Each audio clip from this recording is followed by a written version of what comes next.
Don't wake up all at once.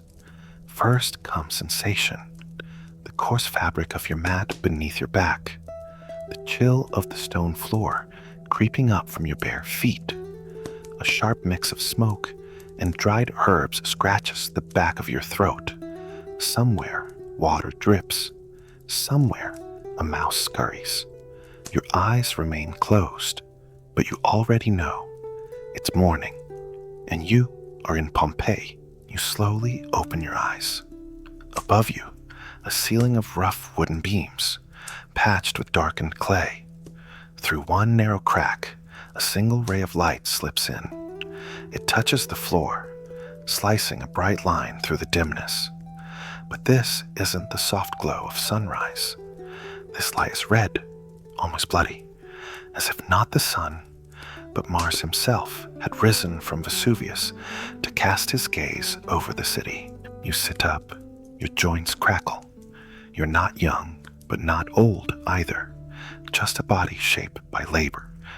You rest on your elbows and listen. The street beyond is quiet. No children shouting, no merchants barking, no rooster cries. Only the wind brushing against the city, but it brings no freshness, only dust. You hear it whisper along the walls, like someone breathing outside the clay. You rise. The floor is cold. The rough stones bite your heels, but you're used to it. On the wall hangs your tunic, dark, faded, with a stitch patch at the shoulder. You toss it over your body and tie the belt. On the table by the window rest two small things, a wooden comb and a tiny figurine, Hercules, worn smooth with time. You hold it in your palm, squeeze it.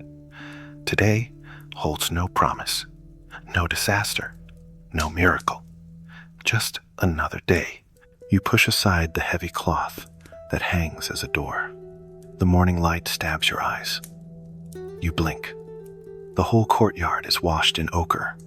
Clay walls, overturned baskets, a black chicken pecking in the dust. The air is still. No rustling leaves, no trickling fountains, just a faint hum far off, barely audible. You can't tell if it's wind or something else.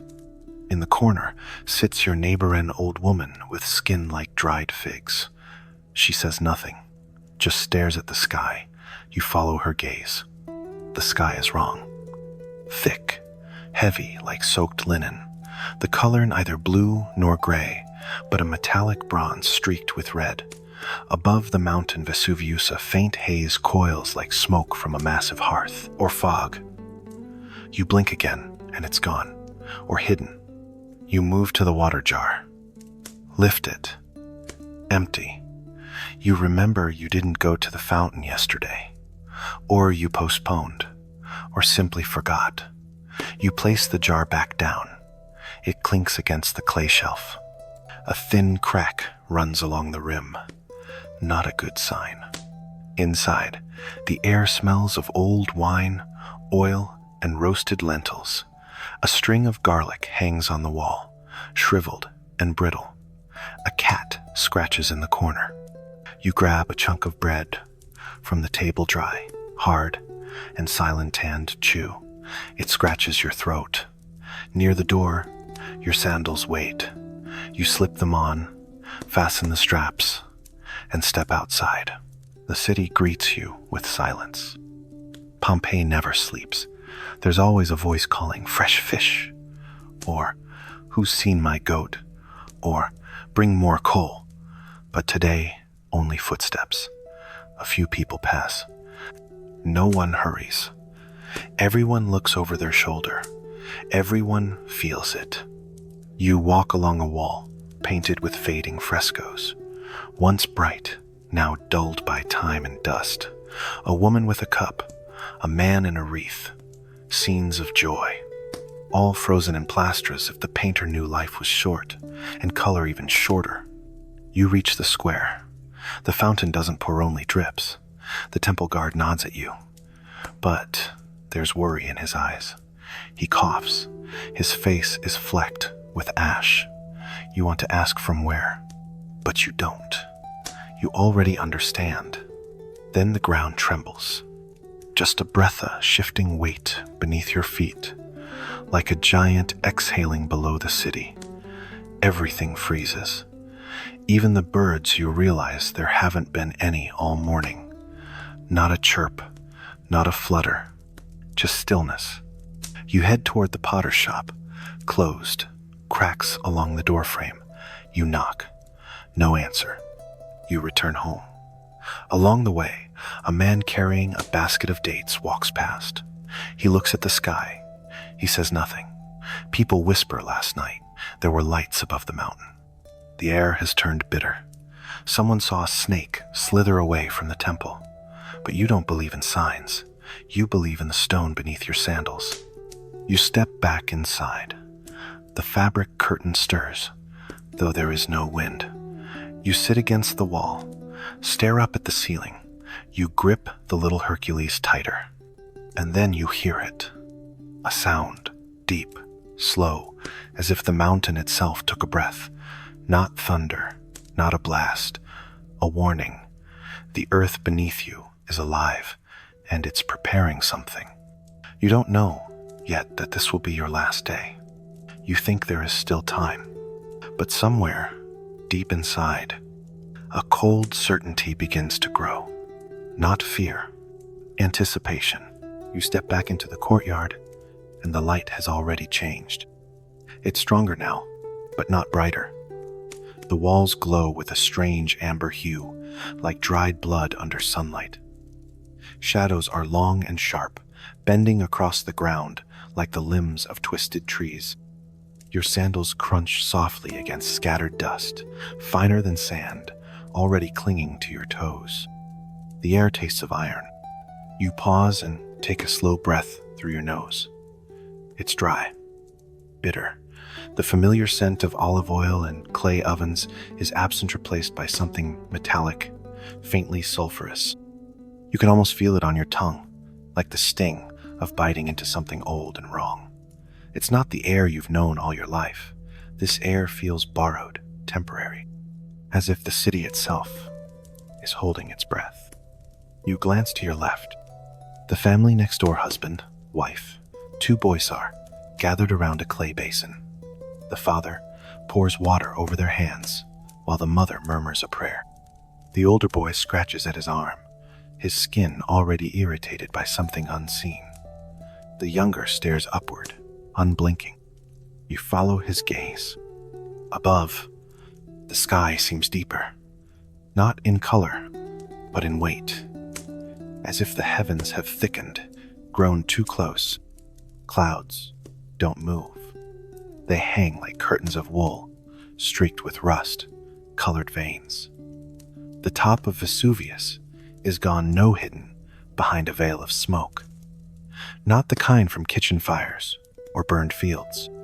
This smoke is denser, darker, curling in slow spirals that seem to reach down as much as they rise. Something inside you whispers, "This is not weather." You step toward the center of the courtyard. The stone beneath you radiates a faint warmth, unexpected for morning. You kneel, press your hand to the ground. It hums, not a sound, not exactly, a sensation, as if deep below, something massive is stirring in its sleep. The tremor from earlier brief, barely a shudder now, echoes through the soles of your feet, like a slow heartbeat you're not supposed to hear. You stand quickly, wipe your hands on your tunic, look up again. A single bird cuts through the sky black, fast, silent, then gone. You remember the birds. There were always so many. Pigeons crowding rooftops, sparrows skittering across fountains. But not today. Not one until now. And even this one, it looked wrong. Ragged. Alone. Your courtyard smells of stillness. You turn toward the rear wall where your fig tree stands. The leaves look dry, edges curled. The fruit too early, 2 smallies scattered on the ground, split open, swarmed with ants. You step around them carefully. The ants are frantic, moving in tight spirals, climbing over each other as if searching for something they can't find. From inside the house, a plate falls and breaks. You step back in. A clay bowl lies shattered beside the table. No one touched it. No one moved, and yet it leapt from the edge and cracked like an omen. Your hands feel colder now. You move through the hallway toward the front of the house, past alcoves of statues and little oil lamps. One lamp still burns from last night, a trembling flame, guttering. It casts flickers across the painted walls. You stop before the fresco of Venus rising from the sea. You've seen it every day for years, but now her face seems less serene. The paint is unchanged, but the shadows shift. Her eyes look heavier. Her hand, once welcoming, now seems unsure. You hear footsteps in the street. Quick, then a pause. You open the door slowly. 2 men pass by, both young, both carrying sacks slung over their shoulders. One glances toward you and nods. His eyes are rimmed red, either from smoke or sleeplessness.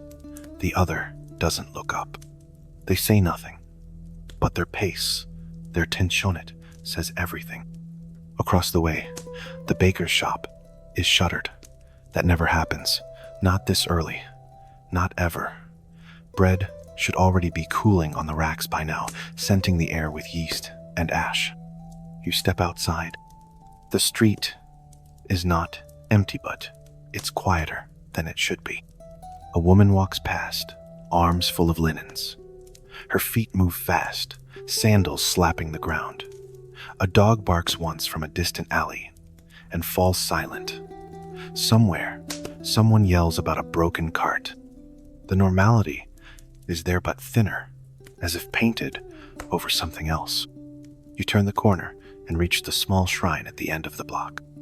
A statue of Mercury stands there, one hand raised, offering peace. Someone has left fruit 3 figs, half rotten. A candle has melted entirely, the wax pooled like spilled milk across the stone. You kneel, not to pray, but to feel the earth again. It's still humming, slightly stronger now. You press your fingers flat to the stone. This isn't imagination. This isn't nerves.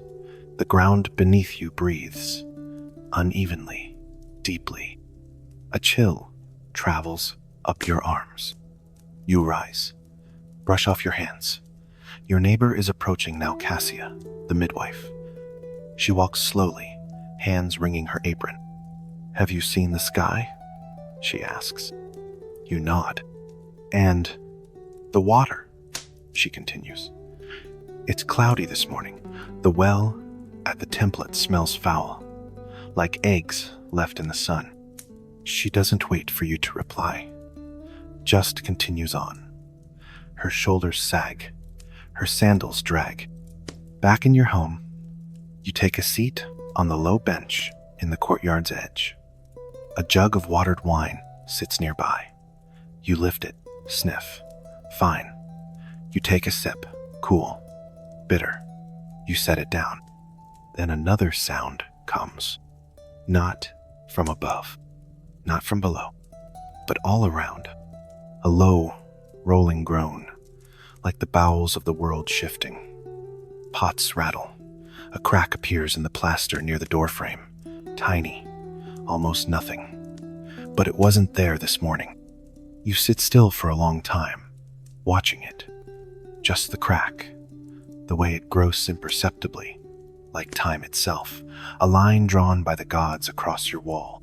And you wonder not, for the first time this morning, if today is trying to tell you something.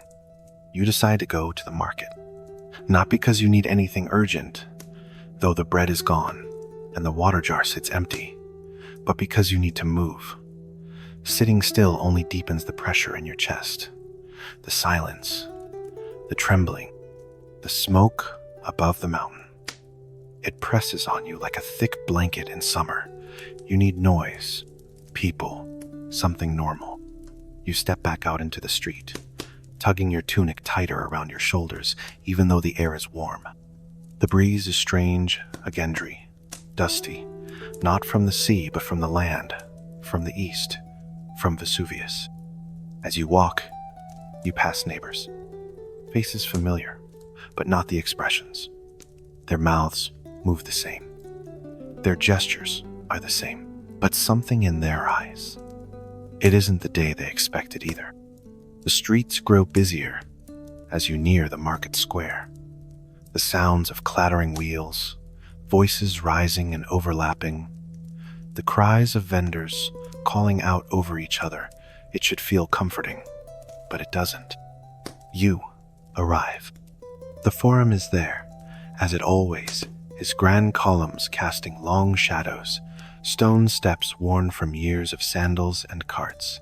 Stalls are set up in crooked rows. Wooden tables hold baskets of olives, loaves of bread, jugs of wine. Fish laid out on clay tiles shimmer in the rising heat. But nothing smells fresh. There's no sweetness in the air, no aroma of warm bread, no ripeness from fruit.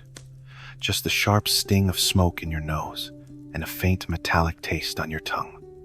You wonder if others feel it too. You look around. A man to your left is arguing over the price of eggs. His voice is too loud. His hands shake. The seller doesn't argue back. He just stares past him at the sky. You follow his gaze. The mountain is darker now. The smoke that curled before now roils. It moves with purpose, thick fingers stretching upward and outward. The sun, still low, fights through it, but the light that reaches you is wrong, redder, angrier. You turn away. At the far edge of the Forum, near the mosaic fountain, you spot Claudia the herbalist. She's sweeping dust from her stall, but every sweep pushes up more than it clears. The dust settles back seconds later, heavier than before. You walk toward her. She sees you coming and stops, resting the broom against her hip.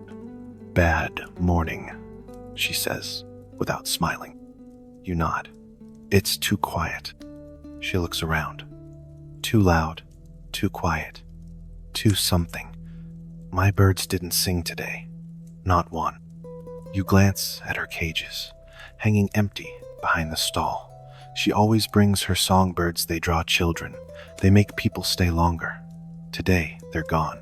The cages are clean, not even feathers left. You say nothing. Instead, you step up to the olive vendor. The man behind the stall looks tired. His apron is stained with brine, and his fingers are blackened around the nails. He nods. "A jar?" he asks. You nod back. "Small one." He wraps it in cloth, ties it with twine. His hands move automatically. Then he pauses. "Did you hear it this morning?" he asks quietly. You meet his eyes. "The sound?" You reply. He nods once. "It's like the mountain's thinking, like it's remembering something." You don't know what to say. He doesn't expect an answer. You hand him a few coins, and he nods again, eyes already on the horizon behind you. You walk further, deeper into the market. Children run between the legs of adults, chasing each other with sticks, their laughter high-pitched and frantic. You almost smile. Almost. But their game is too fast, too wild, as if they're trying to outrun something they don't understand. You stop by the fruit stand. Grapes, figs, melons, but they're not arranged neatly today. The fig baskets are half empty, some fruit crushed beneath the rest. The grapes are dry. The melon skin has split open under the heat. No one stands behind the stall. No one is tending it. You look around. No one else seems to notice or care. You move toward the fountain. The water, usually crystal clear, flows dull today. Yellowish, sluggish. A woman fills her jar, sniffs it, grimaces, and pours it back out. You hear her mutter, "It stinks." You bend to the fountain and look closely. Tiny particles float in it. Ash, not dust. ash. It clings to the surface and sinks slowly. You don't drink. You stand and step back. From behind, someone grabs your arm. You turn quickly.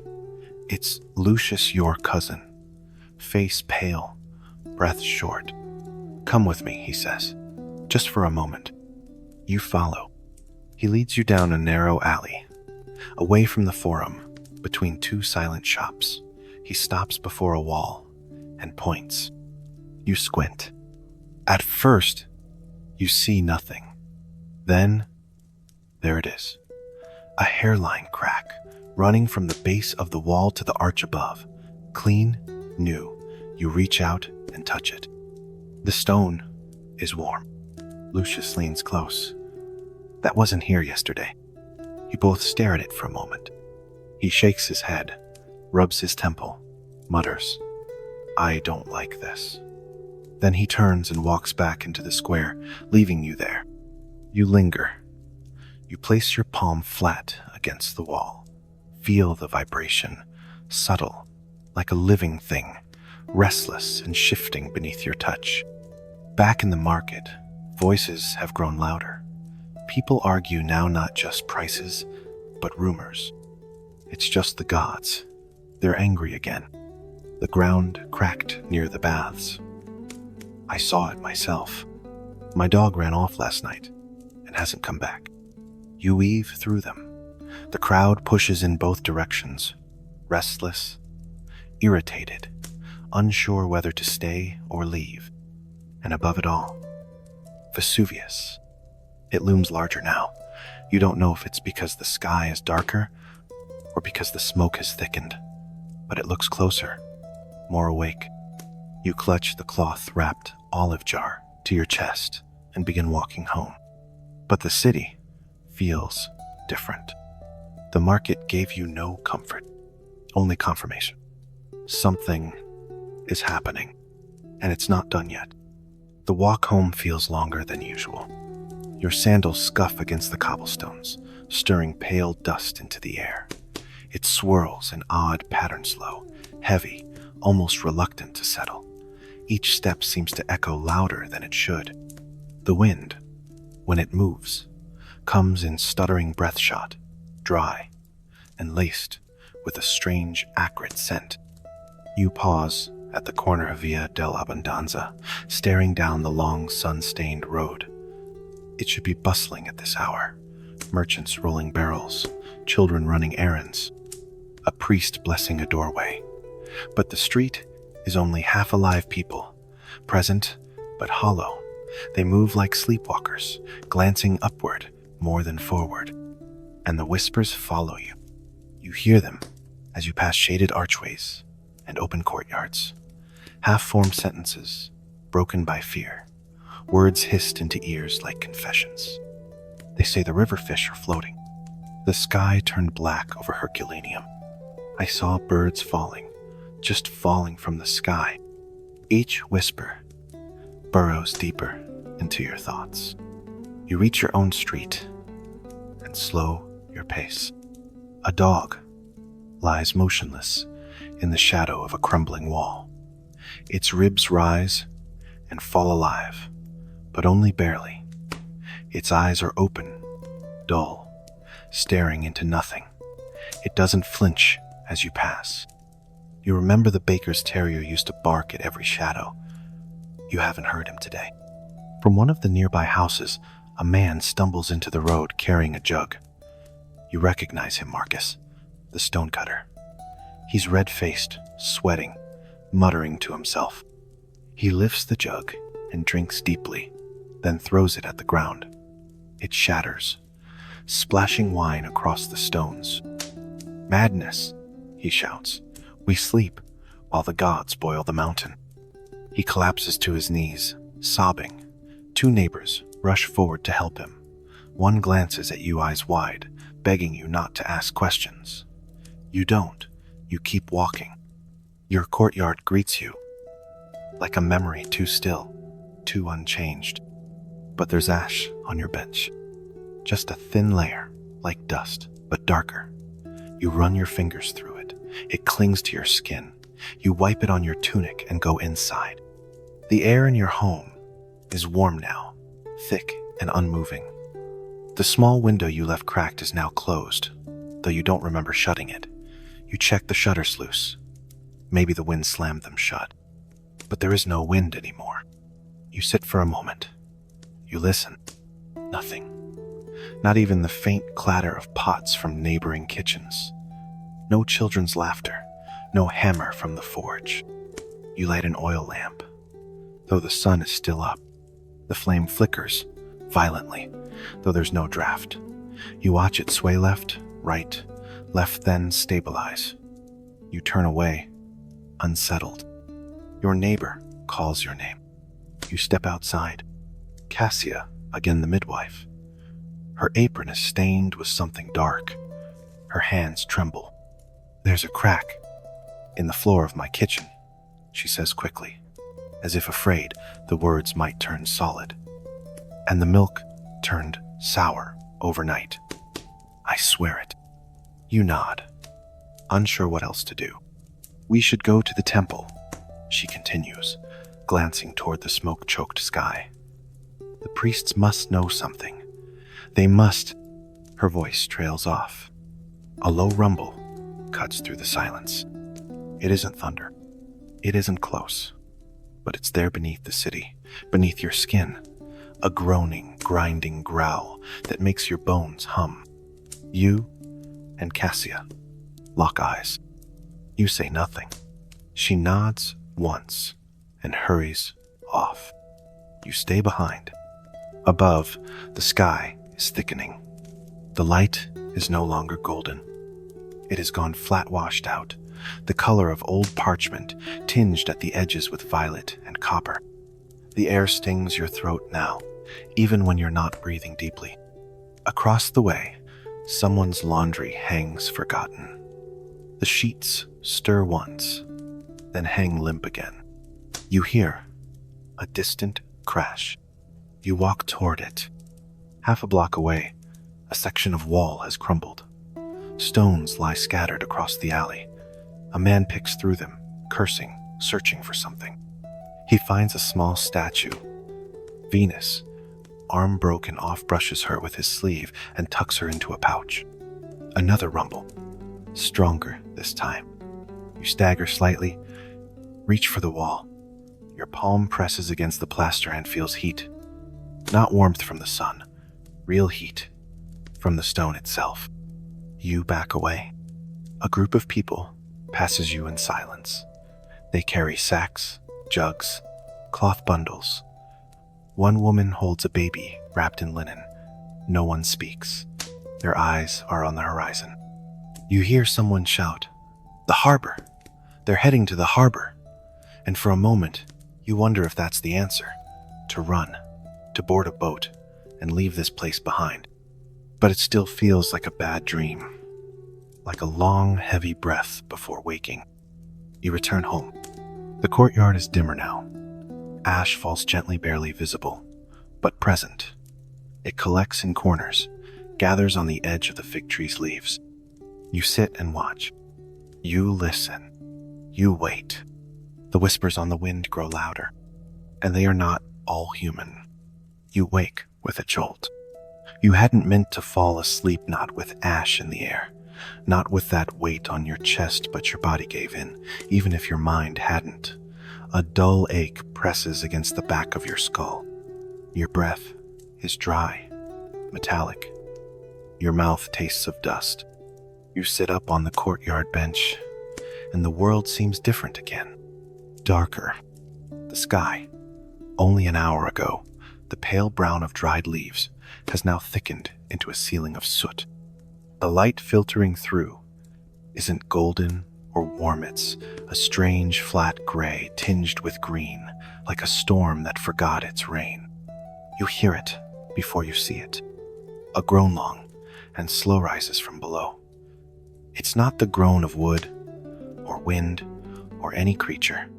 It comes from the bones of the earth itself, a pressure that vibrates through the stone beneath your feet and into your spine. Your limbs tighten.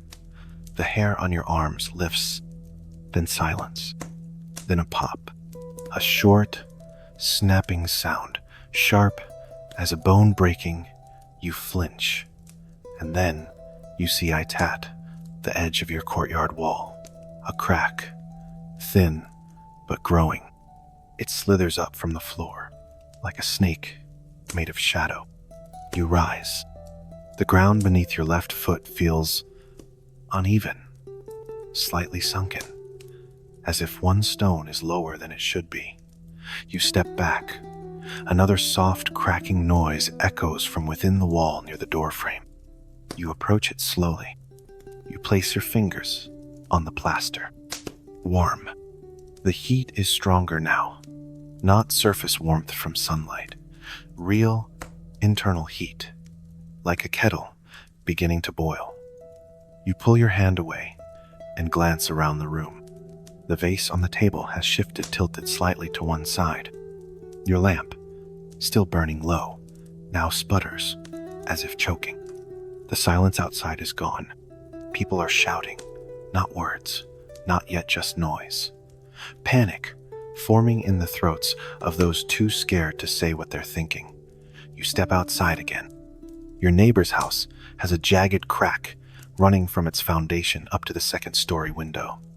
The shutters hang open, crooked. A cloth swings from the edge like a broken wing. The street stones are shifting. You kneel and look closer. Between two slabs, ash has begun to collect in strange patterns, like something is pushing up from beneath, like the earth is swelling, alive. And then it happens. A rumble, sudden, forceful. The ground heaves, not gently, not a tremor but a lurch, as if a giant hand had pushed upward from under the city. You stumble. Your shoulder hits the wall. Tiles fall from a nearby roof and shatter like pottery. Screams erupt down the street. You hear running footsteps. A man shouts for his wife. Another calls for his mother. A child cries not out of pain, but confusion, the kind of cry that doesn't understand why the world just shifted under his feet. You move quickly, back into your home. You grab the satchel near the doorway and throw inside a flask of water, your Hercules amulet, 2 pieces of flatbread. You glance at the broken crack in the wall again. It's longer now, wider. Another rumble, shorter this time. A bowl falls from a shelf behind you. You don't pick it up. You open the door again and freeze. The fig tree has split. Not fallen, not bent.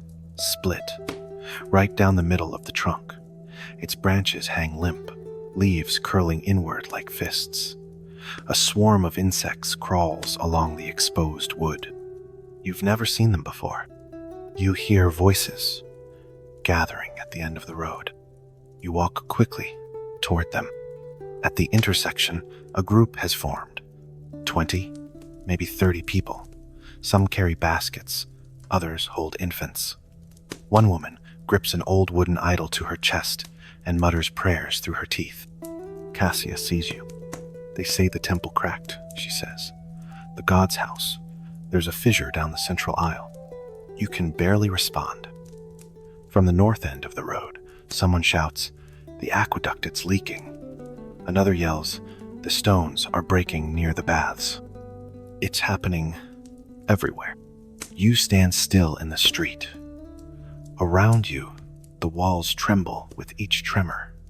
The sky continues to darken, not with clouds, but with what looks like smoke ore. Is it dust? It's impossible to tell anymore. You look toward the mountain, Vesuvius. Its peak is hidden now, entirely obscured by a black plume stretching high into the atmosphere. It pulses not steadily, but like a creature breathing, exhaling poison.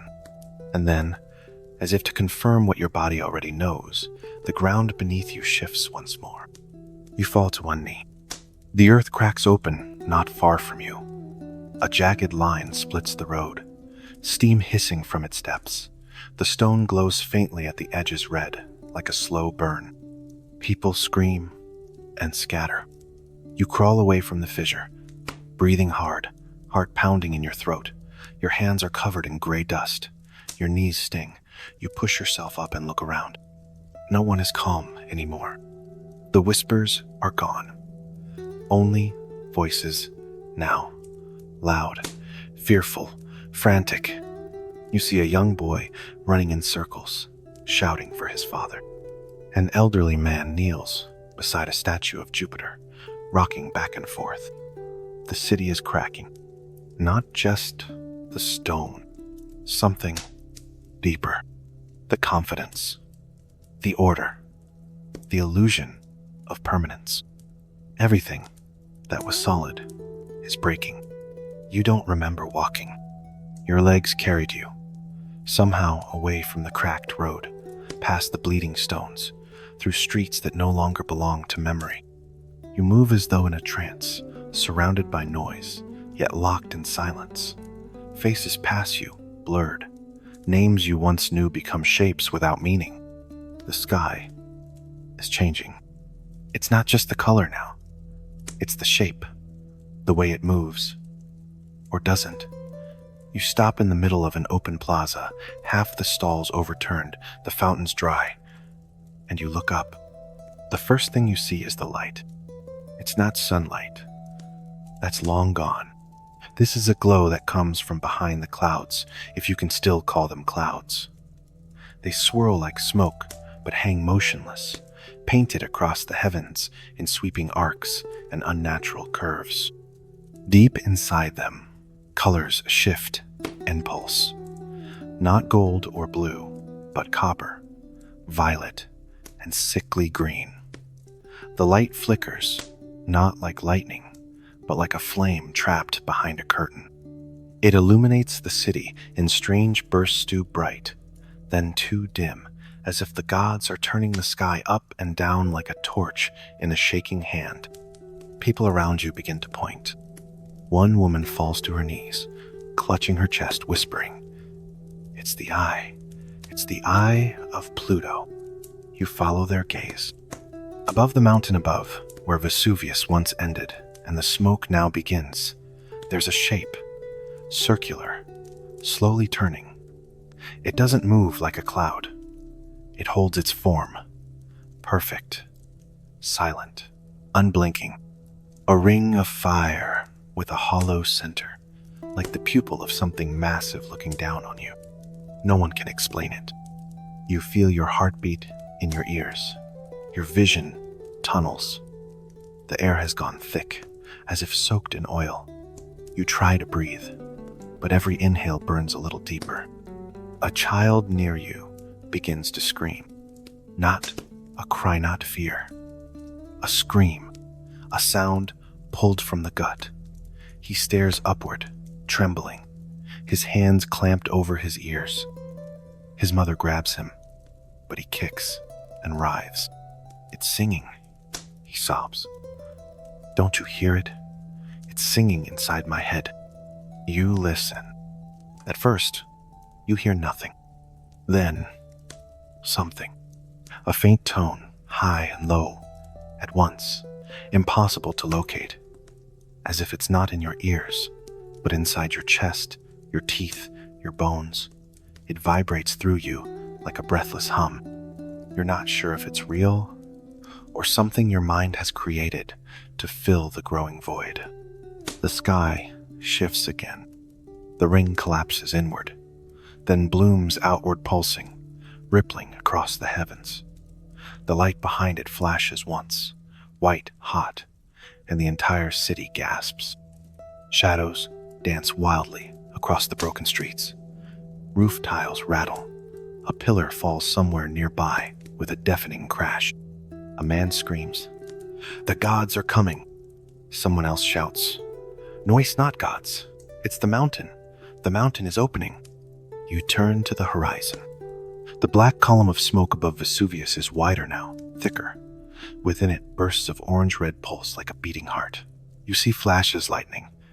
Maybe, but unlike any lightning you've known. It doesn't fork.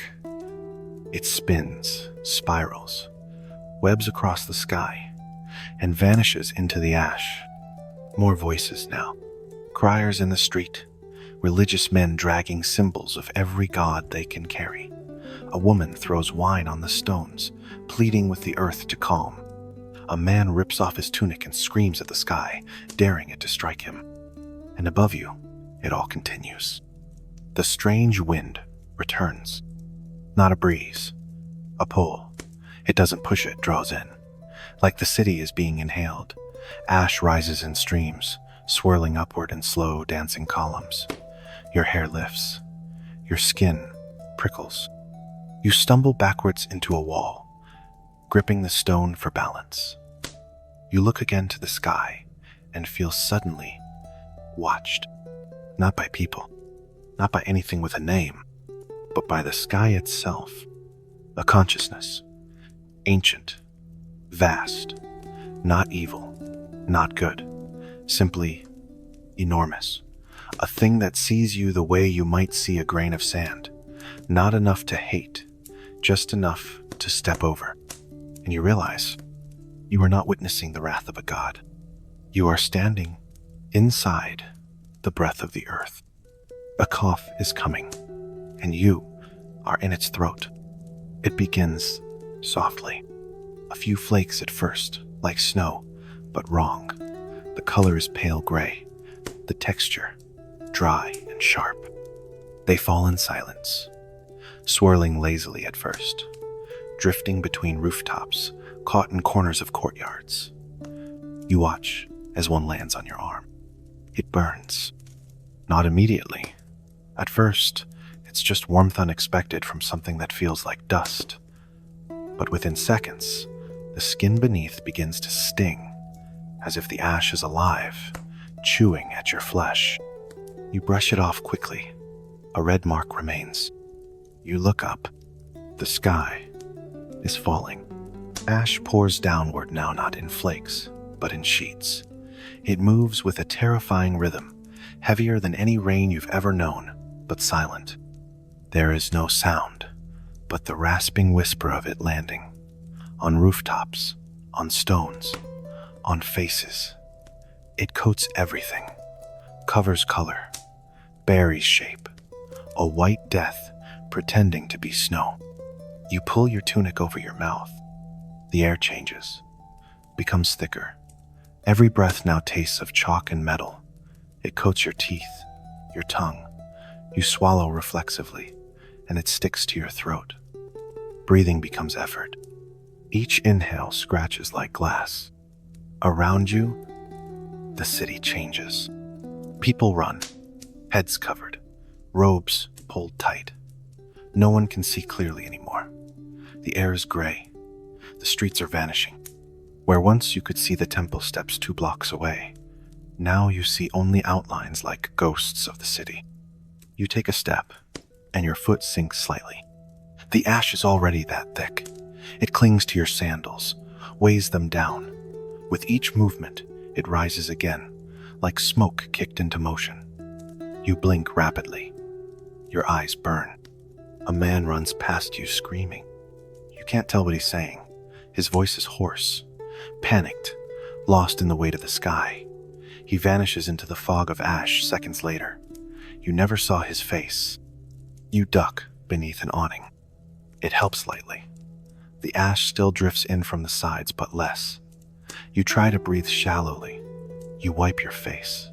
It leaves a dark smear across your arm. Somewhere nearby, someone is coughing violently. A child.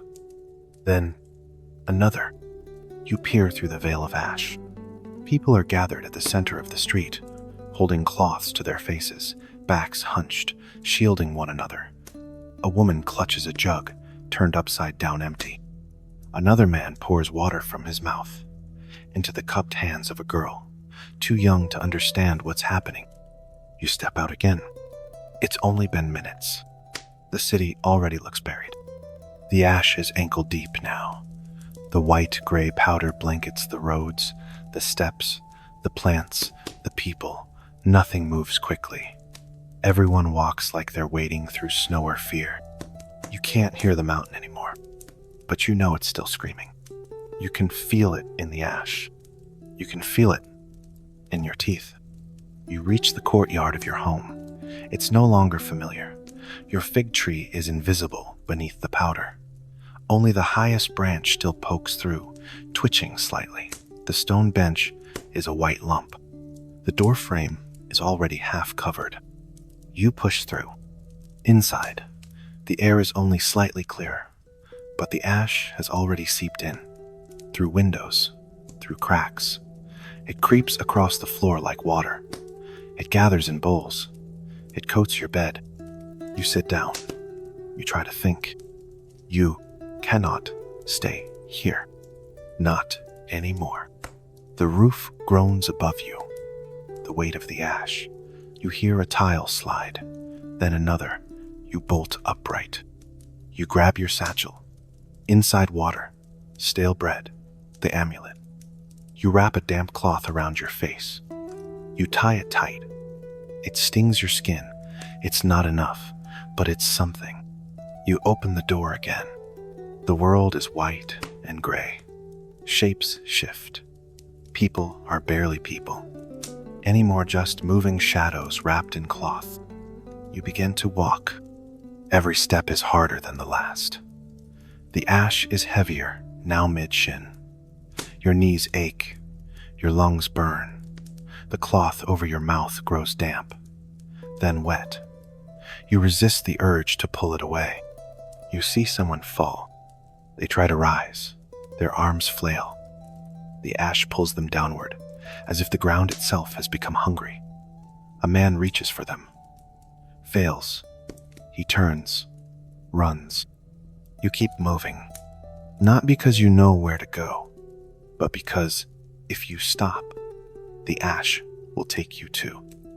If you stop, it will cover you, fill your mouth, your eyes, your story. Above, the sky pulses again, a distant flash, and then thunder. Not the rumble of a summer storm. This is deeper, angrier, like the mountain is tearing open its own chest. The ash begins to fall harder. Not flakes, now clumps, chunks, heated debris, the hiss of heat against moisture. You run. You don't think. You don't speak.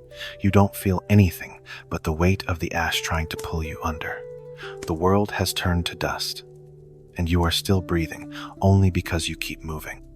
Pompeii is not a city now. It is an hourglass, and the ash is counting down. You can't tell how long you've been walking. Time stretches in ash. Every breath feels like an hour. Every step feels like a question. You have no answers, only the rhythm. Move, breathe, move again. One hand clutches your satchel. The other clears your path through the swirling fog of gray. You can't see more than a few feet ahead. The air is thick, not just with ash, but with heat.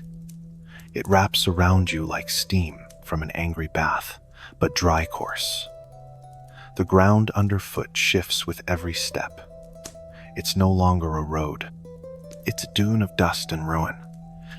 You sink into it, pull yourself free. Sink again. Shapes move around you. Some are people. Some were. You pass a collapsed awning. Beneath it, a body. Face down. Bare feet sticking out from the ash. You don't stop. You can't. You step over the fallen.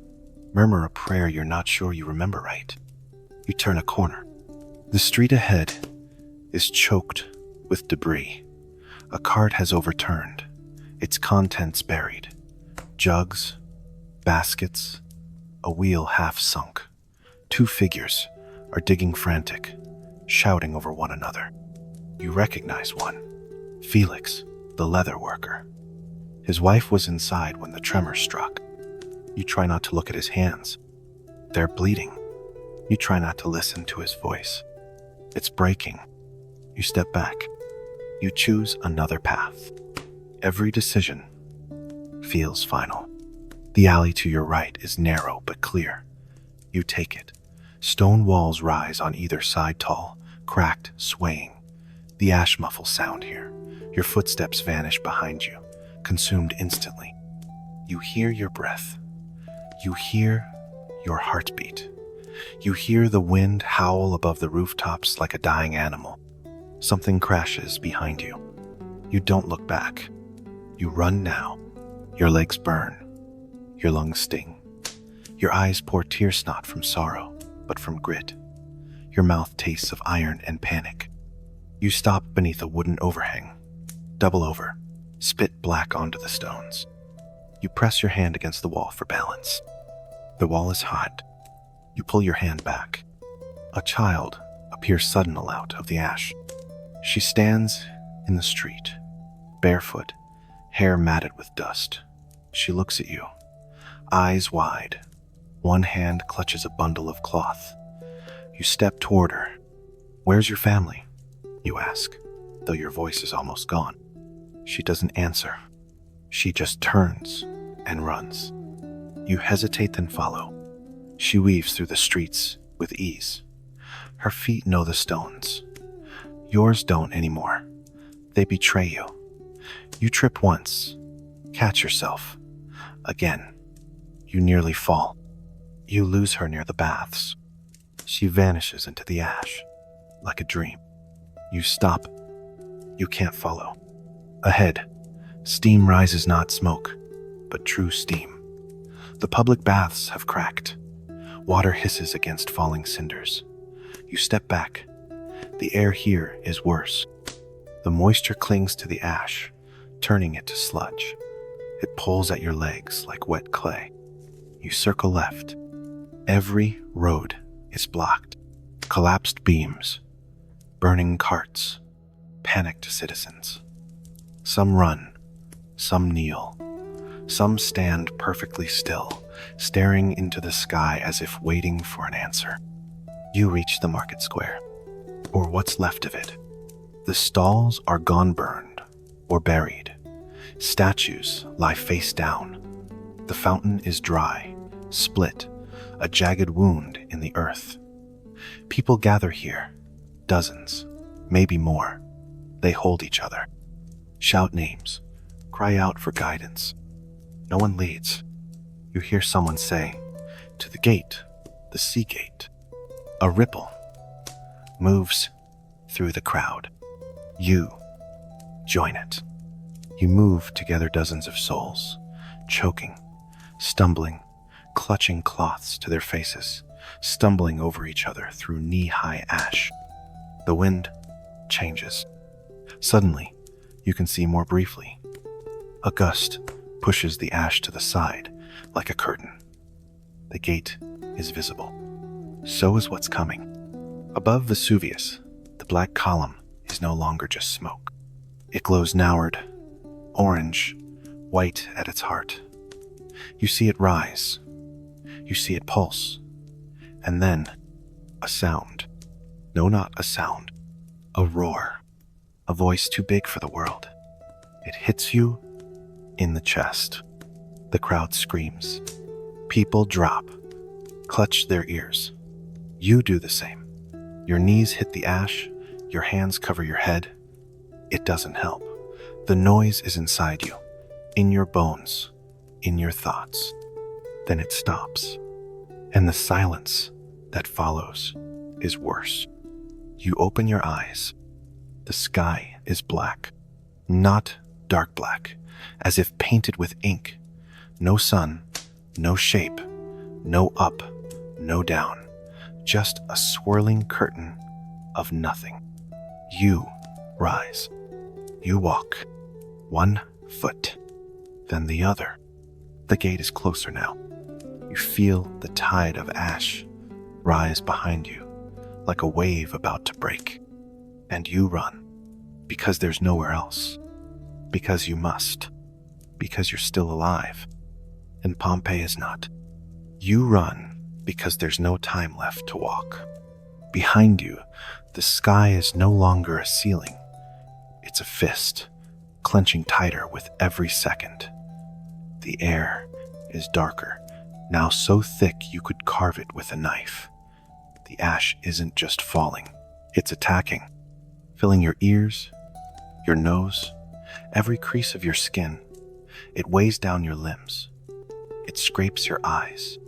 The city is disappearing, but you run. You follow the crowd as it snakes through the narrow streets, some people sprinting, others barely dragging their bodies forward. A woman loses her sandal and stumbles. No one stops, not even her husband. He yells something over his shoulder, but keeps running. You keep running too. Your lungs burn. Your throat feels like torn parchment.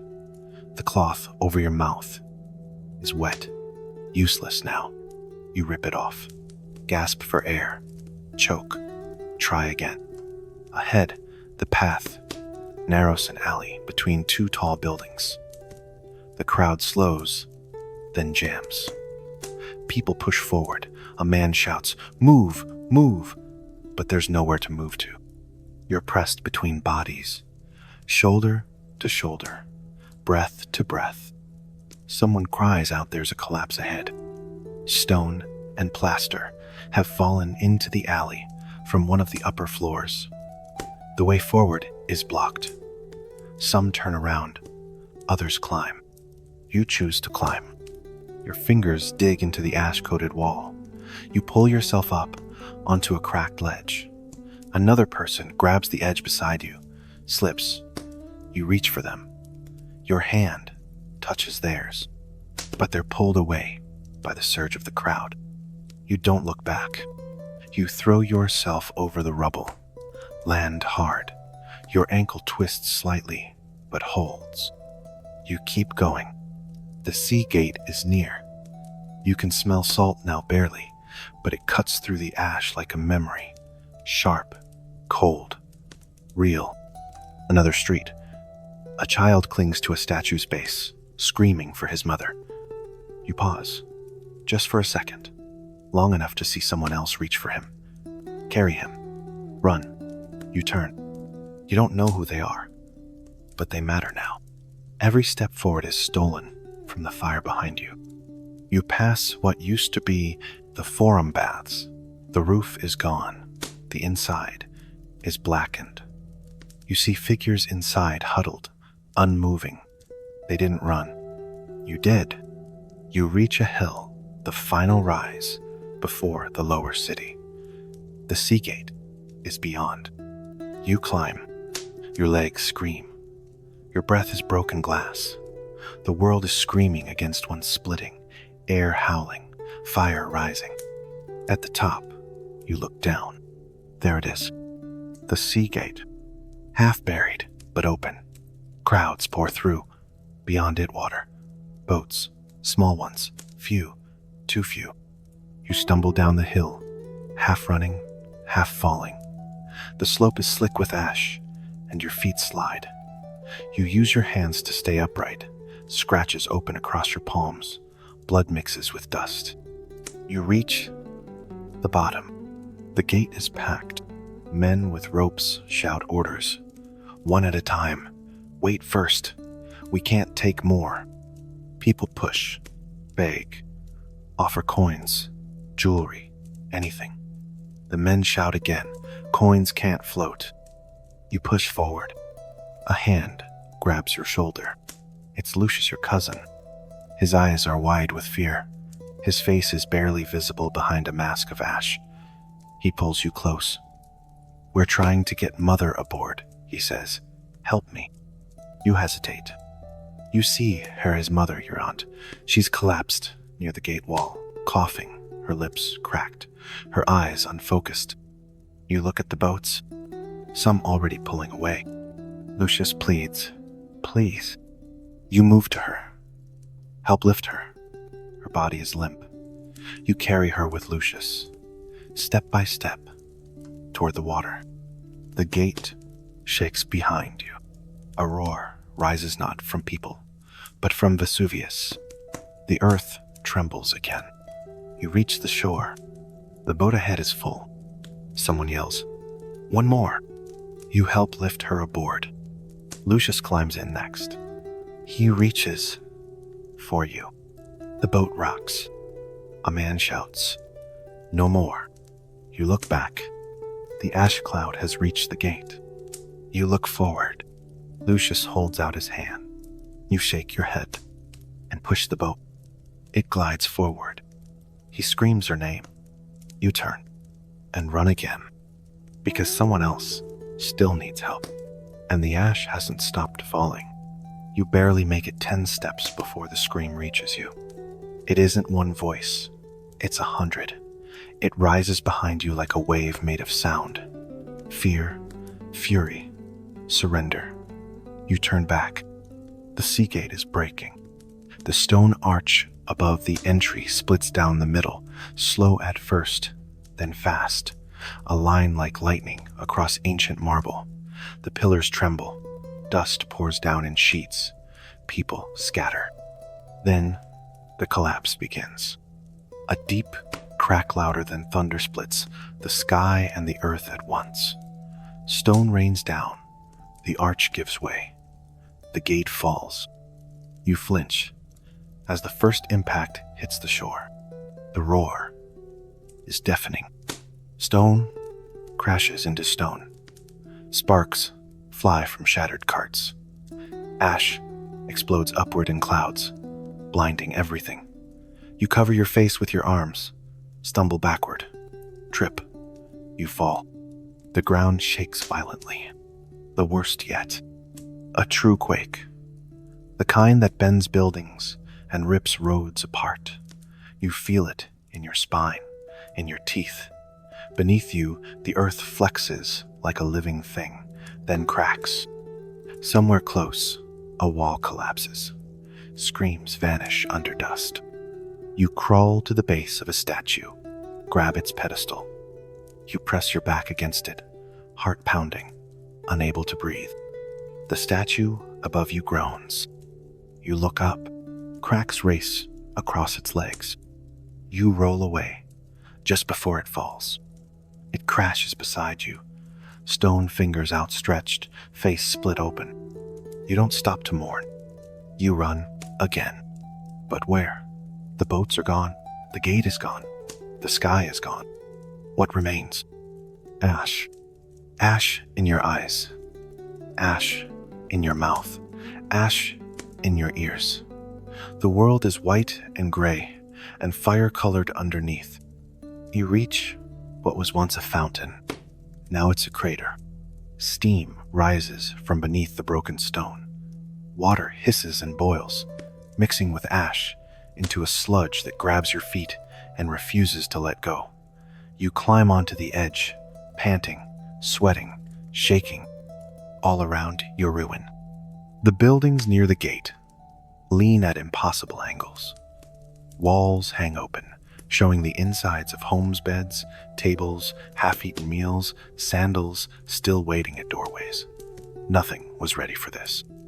Not the people, not the gods, not the city itself. A scream to your left. You turn.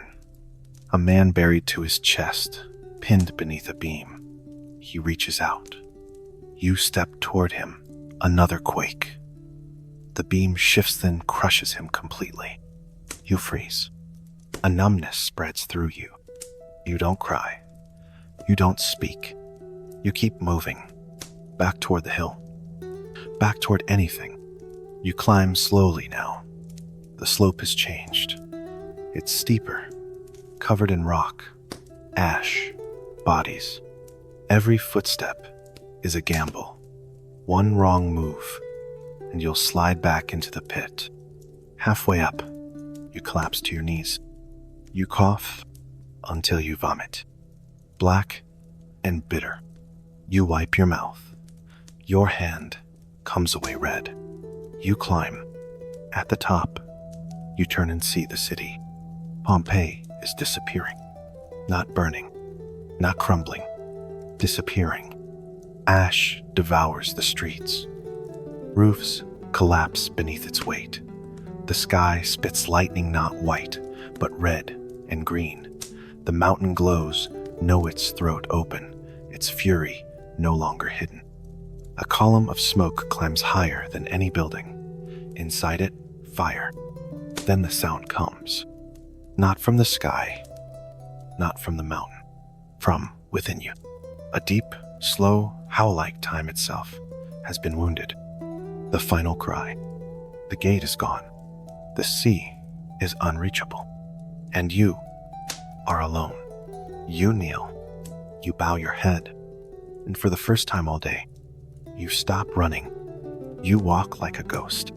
No direction. No destination. Only the dull instinct to keep moving.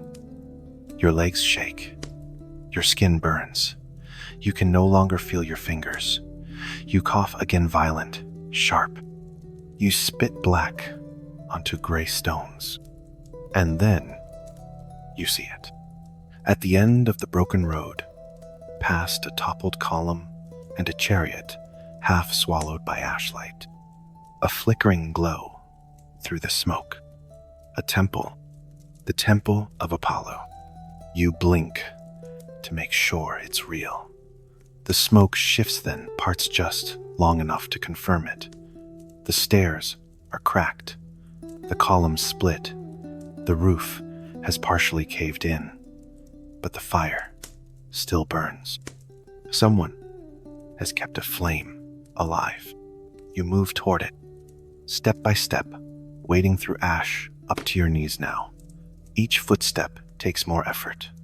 Your sandals are gone. You don't remember losing them. The stones slice your soles. You don't feel it. You climb the temple steps. 1, 2, 4, 8. Your knees buckle. You catch yourself. Hands slap ash-covered marble. You reach the top. Inside, shadows and light. The fire dances in a bronze bowl near the altar. Around it, a few figures huddle. Faces covered, eyes wide, silent. They turn to look at you, but say nothing.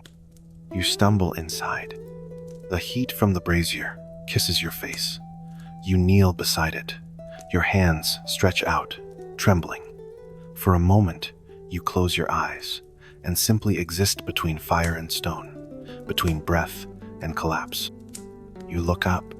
The statue of Apollo still stands, half covered in falling dust. One of his hands is broken. His lyre lies shattered at his feet. Cracks crawl up his legs like vines.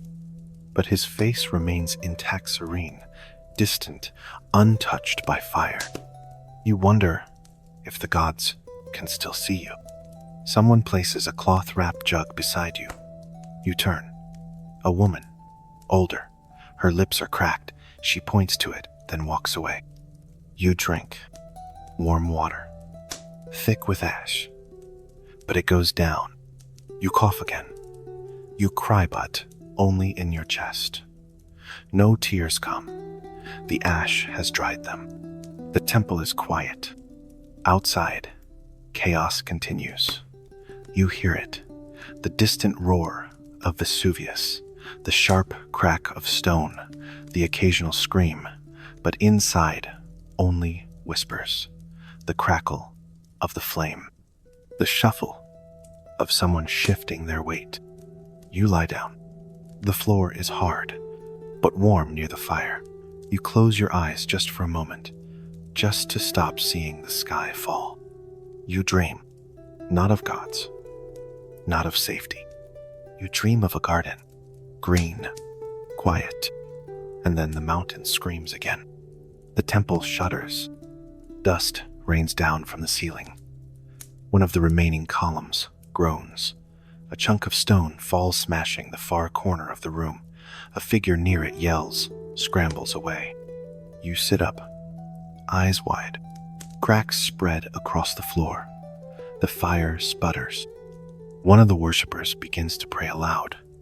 Words in Latin. Strong at first, then faster, louder. Like maybe the gods will listen if the voice doesn't break. But you don't pray. You rise. You look around. There's no safety here. Not truly. Only delay. You walk to the doorway again. Outside, the ash is deeper, the sky darker. But beyond it all, a glow, not from the mountain, from the eastern edge of the city. You squint. Is that firelight? Another building? A beacon? A decision. You turn back. Look once more at Apollo. His face hasn't changed, but you have.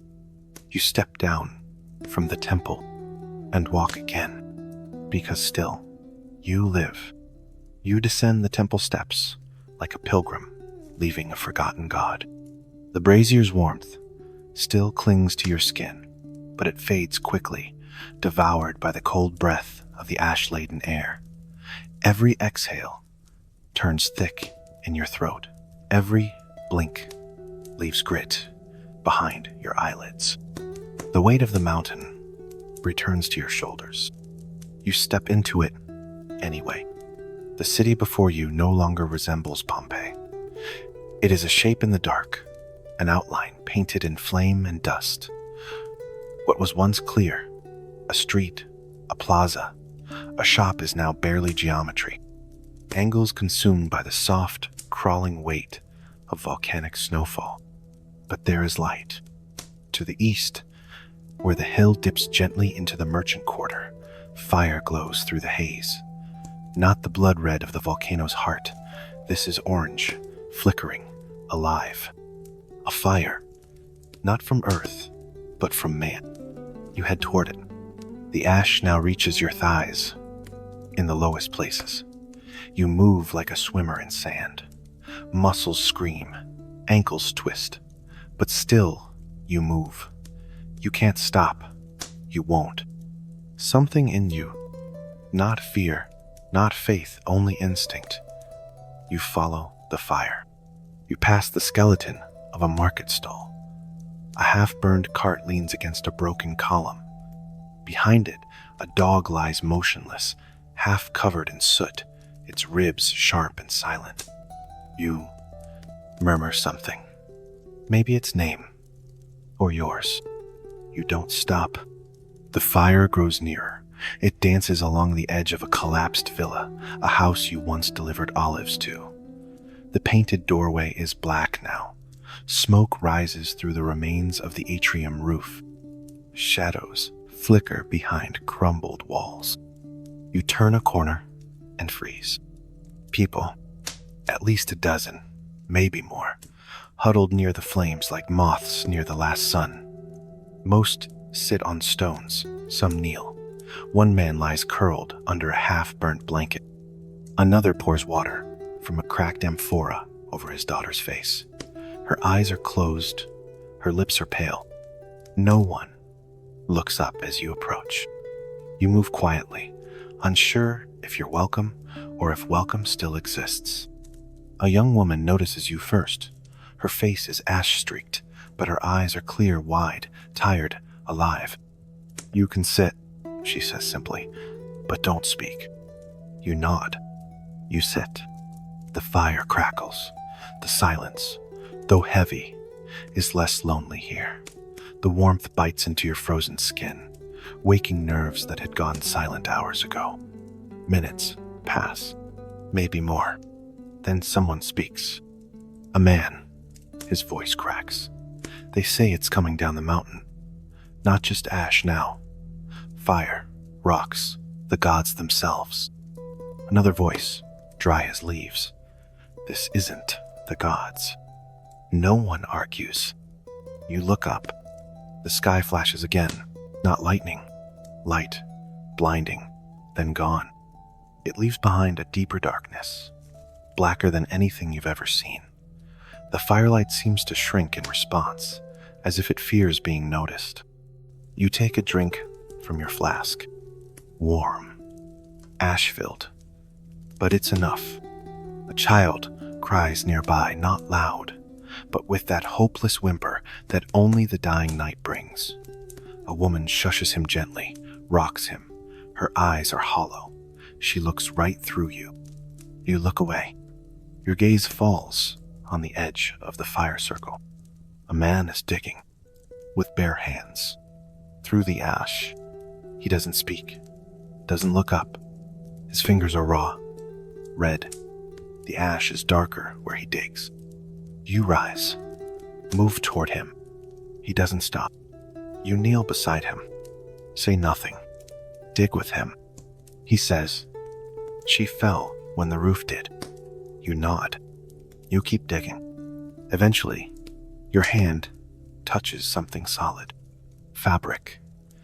Then flesh. You pause. He doesn't. You help him pull her out gently, slowly. A girl, maybe 12, hair the color of mud in spring, face pale, mouth slightly open, eyes closed. He lifts her, carries her to the fire. No one reacts. He sits. She rests in his lap. He rocks. He doesn't cry. You return to the edge of the group. The fire pops, sparks rise and vanish. Then someone shouts, distant, but near enough to hear. "Help, over here." You turn.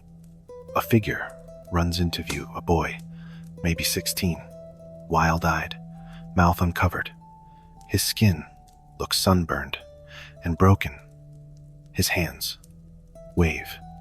Collapsed house. Someone's trapped. No one moves. The boy pleads again. You stand. You look at the others. None follow. So you go. You follow the boy, past the edge of the firelight, into the black again, down a slope of broken stones, through a garden where once citrus trees bloomed. He leads you to a pile of rubble, a roof flattened into the earth, beams scattered like ribs. He points. "She's in there. I heard her." You drop to your knees. You call out. Nothing. Again. A faint knock. You dig. He helps. You find a beam too heavy. Together you shift it. The ash beneath trembles. A voice. "Wake. Please." You reach her hand first. Small. Warm. You dig faster. You pull her free. She coughs.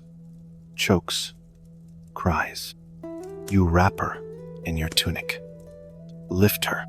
She clings to you like drowning men cling to driftwood. You look at the boy. He's gone.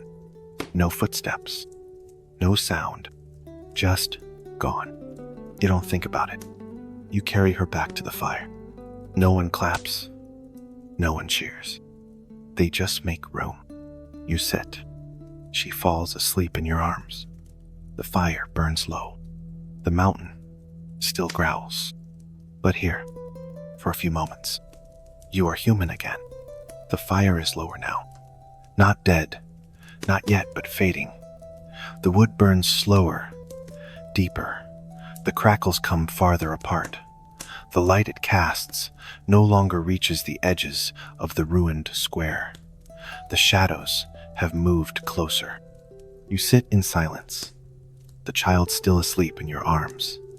Her breath rasps against your chest shallow, but steady. The others sit around you, quiet as statues carved from ash. None speak. There is nothing left to say. Above, the sky has collapsed into black. Not the black of night, the black of suffocation. The stars are gone. The moon is gone. Even the shape of Vesuvius is gone. The mountain no longer looms. It waits hidden inside a column of death. You look at the faces around the fire.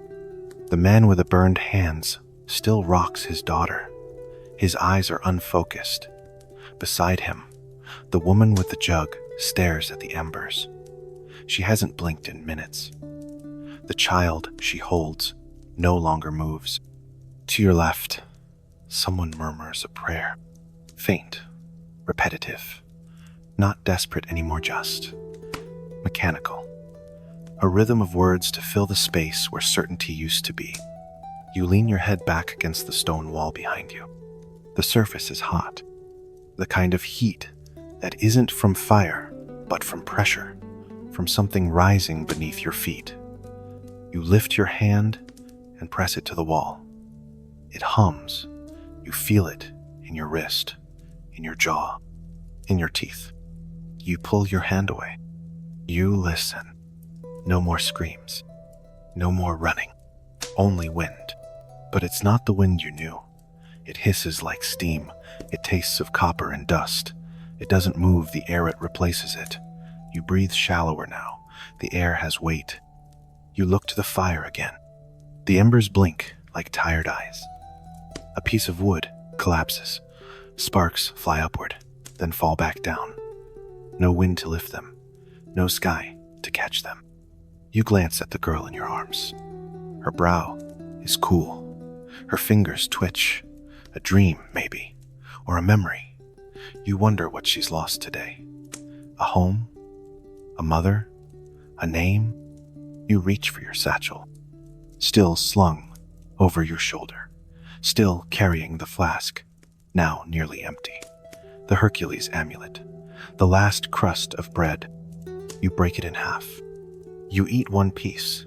You place the other in the girl's hand. She doesn't wake. The flames dim again. One of the men stands.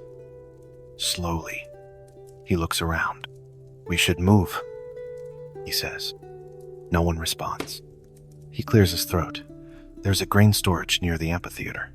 Thick walls, maybe. He doesn't finish. He doesn't have to. You stand too. You gently lift the girl. She stirs, murmurs something you don't catch. You hush her. She curls against you again. The man nods to you. A silent alliance. You turn to the others. Some shake their heads. One man lies down fully, curling on his side. Another rocks slowly, hugging her knees. The woman with the dead child hasn't moved. You walk, slowly. The fire behind you dims with every step. Then it's gone. Only your footsteps remain. The ash is deeper again. You push through it, lifting your legs higher now. The girl clings tighter. You speak to her softly, not words, just sounds, a rhythm, to keep her calm, to keep yourself sane. You pass a street you once knew. There was a bakery here. You remember the smell, the heat of the ovens, the shouting at sunrise. Now the walls are down, bread molds in dust. A body lies face down near the threshold. You walk faster. Another tremor. This one is short, sharp like the mountain is coughing. Ahead, you see it. The grain store. Thick walls. No windows. A heavy wooden door half open. Smoke stains above the arch. But the building stands. The man gestures you forward. You enter. It's dark inside, but cooler. The air is dry. Others are already here. Silent figures leaning against sacks. A few candles. A clay lamp. One woman offers you water. You thank her. You sit. You rest the girl beside you. She curls into the crook of your side. Her breathing slows. You close your eyes. And, for the first time since dawn, you sleep. You wake to silence that isn't silent. At first, there is only darkness. A darkness so complete that your first thought is, "I've gone blind." But then you blink and realize your eyes are open. It's simply that the world has no light left to give. You don't know how long you slept. An hour, maybe 2. You only know it's later. The air is heavier, hotter. It feels like something has closed in over the city, not just sky, but weight. Like the lid of a tomb. You try to inhale. The breath catches. You cough a dry rasp. Sharp, painful. It echoes through the grain store, like a whisper through stone. The girl beside you stirs but doesn't wake. Her skin is warmer now, too warm. Her forehead shines with dampness, even in the dark. You press the back of your hand to her neck. Fever. You whisper her name. Then you realize you don't know it. You whisper anyway. Shh. It's all right. But it isn't. You hear it. A sound. Low. Deep. A vibration. More than a noise. It comes from below. Not the floor, but beneath it. From beneath the earth. It hums. It groans. It pulses like a slow heartbeat. You press your palm to the ground. It's warm, no hot. You feel it travel up your arm, into your elbow, into your chest. A throb, a warning. Around you, the others begin to wake, one by one. No one speaks. They hear it too. A man stands, walks to the door of the grain store, pushes it open slightly. A wave of ash rolls in like fog. He pulls back, coughs hard. No one leaves, but no one sleeps again. The sound beneath you grows louder, still muffled, still far, but undeniably alive. The earth is restless, breathing, no preparing. You shift, rise, your muscles ache, your spine pops as you stand. You stretch slowly, quietly, trying not to disturb the girl. But she's awake now. Her eyes are open, glinting dully in the dark. She doesn't speak, just watches you, trusting, expectant. She felt it too. You gather your things. The flask is nearly empty, the bread gone, the amulet still in your hand, though you don't remember grabbing it. You step toward the door. The man who opened it stands beside you. He meets your gaze, nods once. "I heard it last night," he says softly, "in my cellar. I thought it was in my head, but it's louder now." You both step outside. The ash falls like snow, but heavier, sticky. It clings to your skin, your hair, your thoughts, visibility, only a few steps in any direction. But the sound, it's louder here. A constant hum beneath your feet, like pressure building, like breath held too long. You walk slowly to the edge of the street. The stones tremble, not visibly, not violently, but steadily. The entire world is vibrating, subtly, relentlessly. It's not a tremor, not yet. It's the sound of something gathering its strength. You hear a pop far away, then a long, distant crack like a branch breaking in the sky. You look toward the mountain, or where it should be. Only darkness. And then, a sound like inhaling, a vacuum, a silence so total, you feel it in your chest. Then, the boom, a muffled detonation, somewhere deep inside the world. Not the mountain erupting, not yet, but something moving beneath it, something huge, shifting. The man beside you stumbles. You brace him. A child behind you begins to cry. The girl tugs your tunic, clutching it tight. Her eyes shine now wet, scared, real. "What is it?" someone asks behind you. No one answers, because no one knows. Only that the mountain has not finished, and that the earth is preparing its final act. You step back inside. You look around at the others, all awake now. No one says a word. They feel it. You see it in their eyes. Every breath is waiting. You kneel beside the girl again. Wrap your arms around her and wait for the mountain to speak. The sound changes. You feel it before you hear it. The shift, the pressure, the hum beneath the earth rises an octave. The vibration sharpens. It no longer pulses like breath. Now it hisses, like steam pushed through cracks. The mountain is not groaning anymore. It is growling. Then, the first strike comes. Not inside the store. Outside, close. A crash like a wall falling, but it lands wrong. Too heavy, too fast, too hot. It's not stone breaking. It's something falling. You rise. Others do the same. You move to the doorway, the girl clutching your hand. You peer through the hanging curtain of ash, now tinged with flickering red. Then you see it. A shape plummets from above, glowing, trailing sparks. It vanishes behind a rooftop. Then, impact. A whump that shakes your ribs. A flash of red behind a building. A plume of ash thrown sideways like smoke from a forge. Someone behind you says, "What was that?" And then another lands. This time closer. A fiery shape, not fire alone, but rock smashes into a collapsed cart.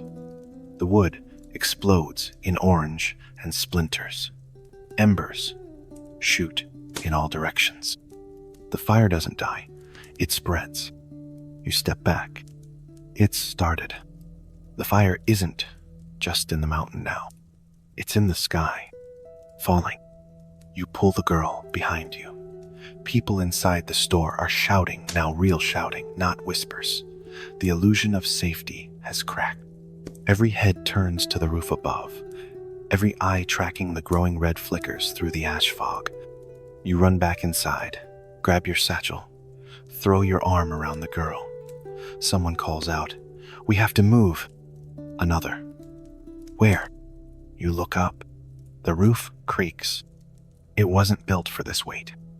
You hear it a groan, then a split. A single wooden beam gives way. Dust pours from the ceiling. One of the lamps tips over. Flame spills onto the floor. Panic. Screams.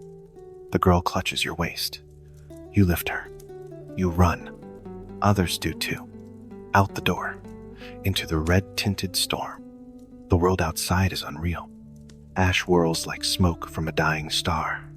Fire streaks down in arcs, some small, some wide as barrels. They hit roofs, walls, the earth itself. Every impact sends more into the air, more light, more heat, more terror. You run blindly. Your feet splash through thick ash, now wet from condensation, sticky and sucking. Each step feels like a punishment. The heat is worse now, not from the air, but from above. The sky is angry, not just falling hunting. One of the glowing stones hits a house to your left. The impact is deafening. The wall explodes outward. Bricks fly like missiles. A man ahead of you drops hit by debris. He doesn't move. You keep going. You pass him. You don't look back. You see the amphitheater ahead, or what's left of it. A wide structure, cracked and blackened, but the arches are still open. The tunnels still lead somewhere. You run toward them. Behind you, others follow, coughing, screaming, dragging children, carrying nothing. One woman is hit by a falling ember. Her tunic catches. She runs 3 steps, then drops. The fire takes her instantly. You reach the shadow of the amphitheater wall. The heat is worse. Under the stone, it traps it. The girl clings to your chest. Her skin is slick with sweat. Her face presses into your neck. You duck under a half-collapsed archway. Inside, smoke, darkness, the echo of feet. Others are here. Some sit, huddled. Some lie down. A few chant. One man is curled in the corner, repeating the same word over and over. Libera, libera, libera. You set the girl down. She curls into a ball on the stone. You kneel beside her. The stone burns your skin. There is no safety. Not really. The fire is falling now. From above. You never thought the sky could become heavy, but it has. It presses down on you now, not metaphorically, not with dread or sorrow, but physically. The air is thick. It doesn't move. It doesn't cool. It just hangs, a choking weight that fills your lungs with heat and ash. You sit in what's left of the amphitheater tunnel. Stone walls at your back, cracked columns overhead. Around you, the echoes of people too tired to cry anymore. No one speaks. No one moves. Only breathing remains. Even the girl beside you is quiet now, curled into herself, trembling. Her mouth moves, but no sound comes out. You press your hand against her back. It rises and falls fast, shallow. You look toward the tunnel opening. Only red. The world beyond the arch is painted in it, not fire alone, but reflected light. Everything glows faintly, like the city is slowly sinking into lava. Piles of ash swirl in slow motion. The wind doesn't blow anymore. It creeps. Then you hear it. Tap, a sound from above. Tap, crack. A stone falls from the archway, bounces twice, rolls near your foot. You look up. The ceiling isn't stable. Lines spread across it like veins. Dust sifts downward like a second skin for the already buried. Someone behind you whispers, "It's caving." Someone else, "The air's too thick." You agree, but you don't say it, because speech takes breath, and breath is running out. You adjust the girl, lift her slightly, cradle her against your chest. Her eyes flicker open. "Too hot," she murmurs. "I know," you whisper. She coughs. Once, then again. It doesn't stop.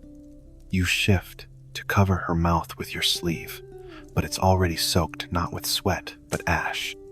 You look at the others. A man is lying on his back, mouth wide, eyes closed. A woman, slumped near the tunnel wall, is fanning herself with her hand, slow, weak, mechanical. Another sits motionless, arms around her knees, forehead pressed against the stone. You rise. Slowly, your legs protest. Your spine feels twisted. But you rise, because if you stay, you'll die. Not from fire, not from stone, but from the air itself. You look to the opening. Outside is worse. You know that, but inside it's ending. You carry the girl. You step back into the world and realize it's not a world anymore. It's a chamber, a sealed, red-walled tomb of drifting dust and raining stone. The ash is nearly waist-high. You wade through it like water. Your every step sinks. You fight for balance. Above the stone sky, you see it now, clearly. Not sky, a ceiling of ash and fire, so dense it has form. It moves. It cracks. It falls.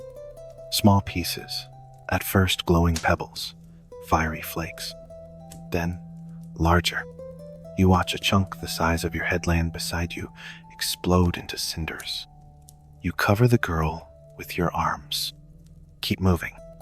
You see a statue in the haze, a horse, half submerged in ash, frozen mid-rear. The rider is gone. Only the stone hooves remain. You pass it. To your left, a house burns, not violently, not with roar, but quietly, like a candle behind paper. The roof melts in slow collapse. Sparks drip like rain. Your breath catches again. You drop to one knee. The girl slips slightly in your arms. You squeeze her tighter. Keep going. The air now hurts. Every inhale is like swallowing sandpaper wrapped in heat. You hear voices ahead faint. Someone calling names. Someone shouting, "This way. Here." You follow.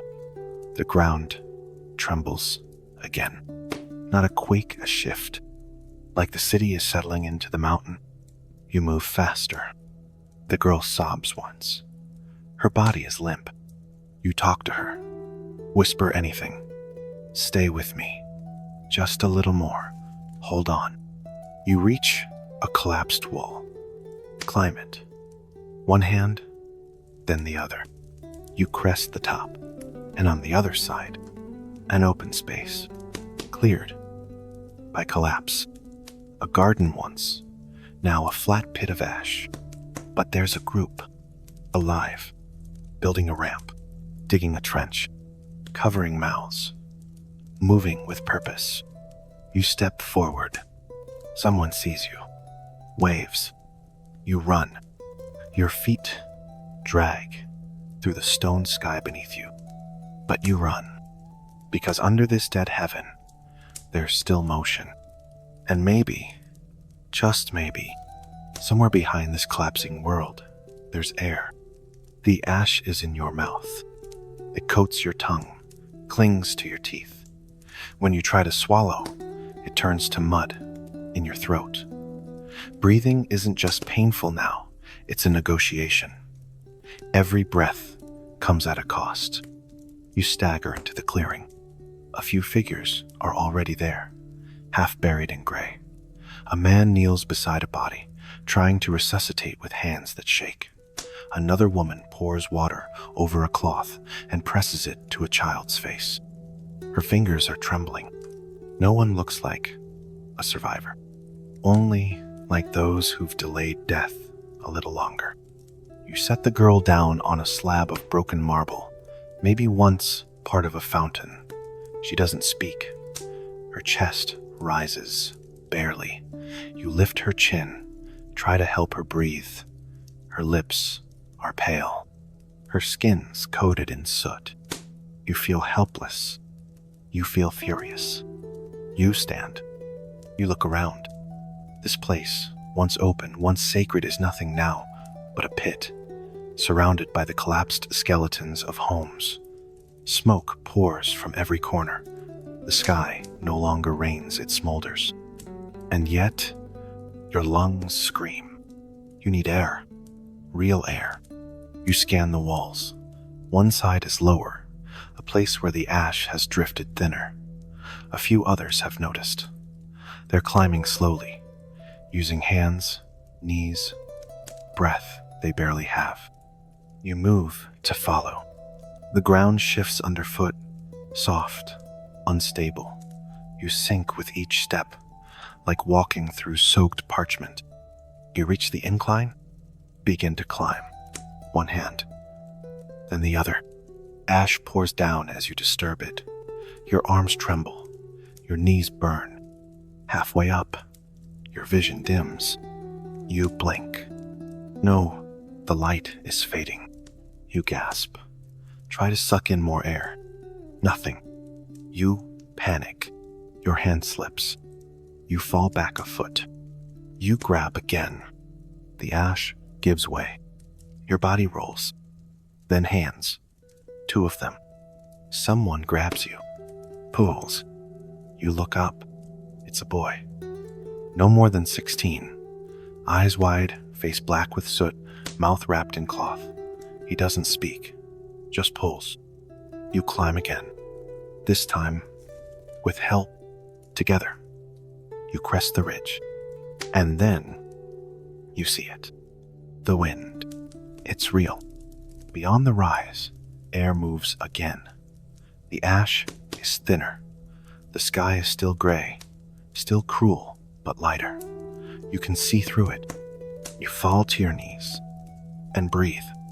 Your chest heaves. It hurts sharp and raw, but it's air.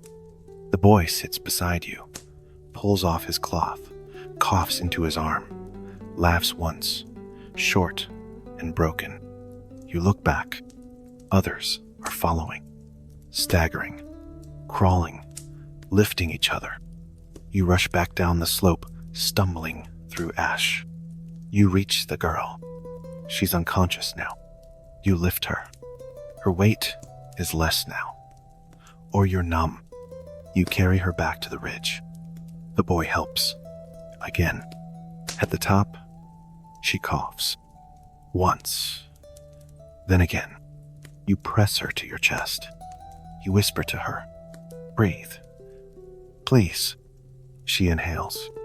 The shallowest breath. Then another.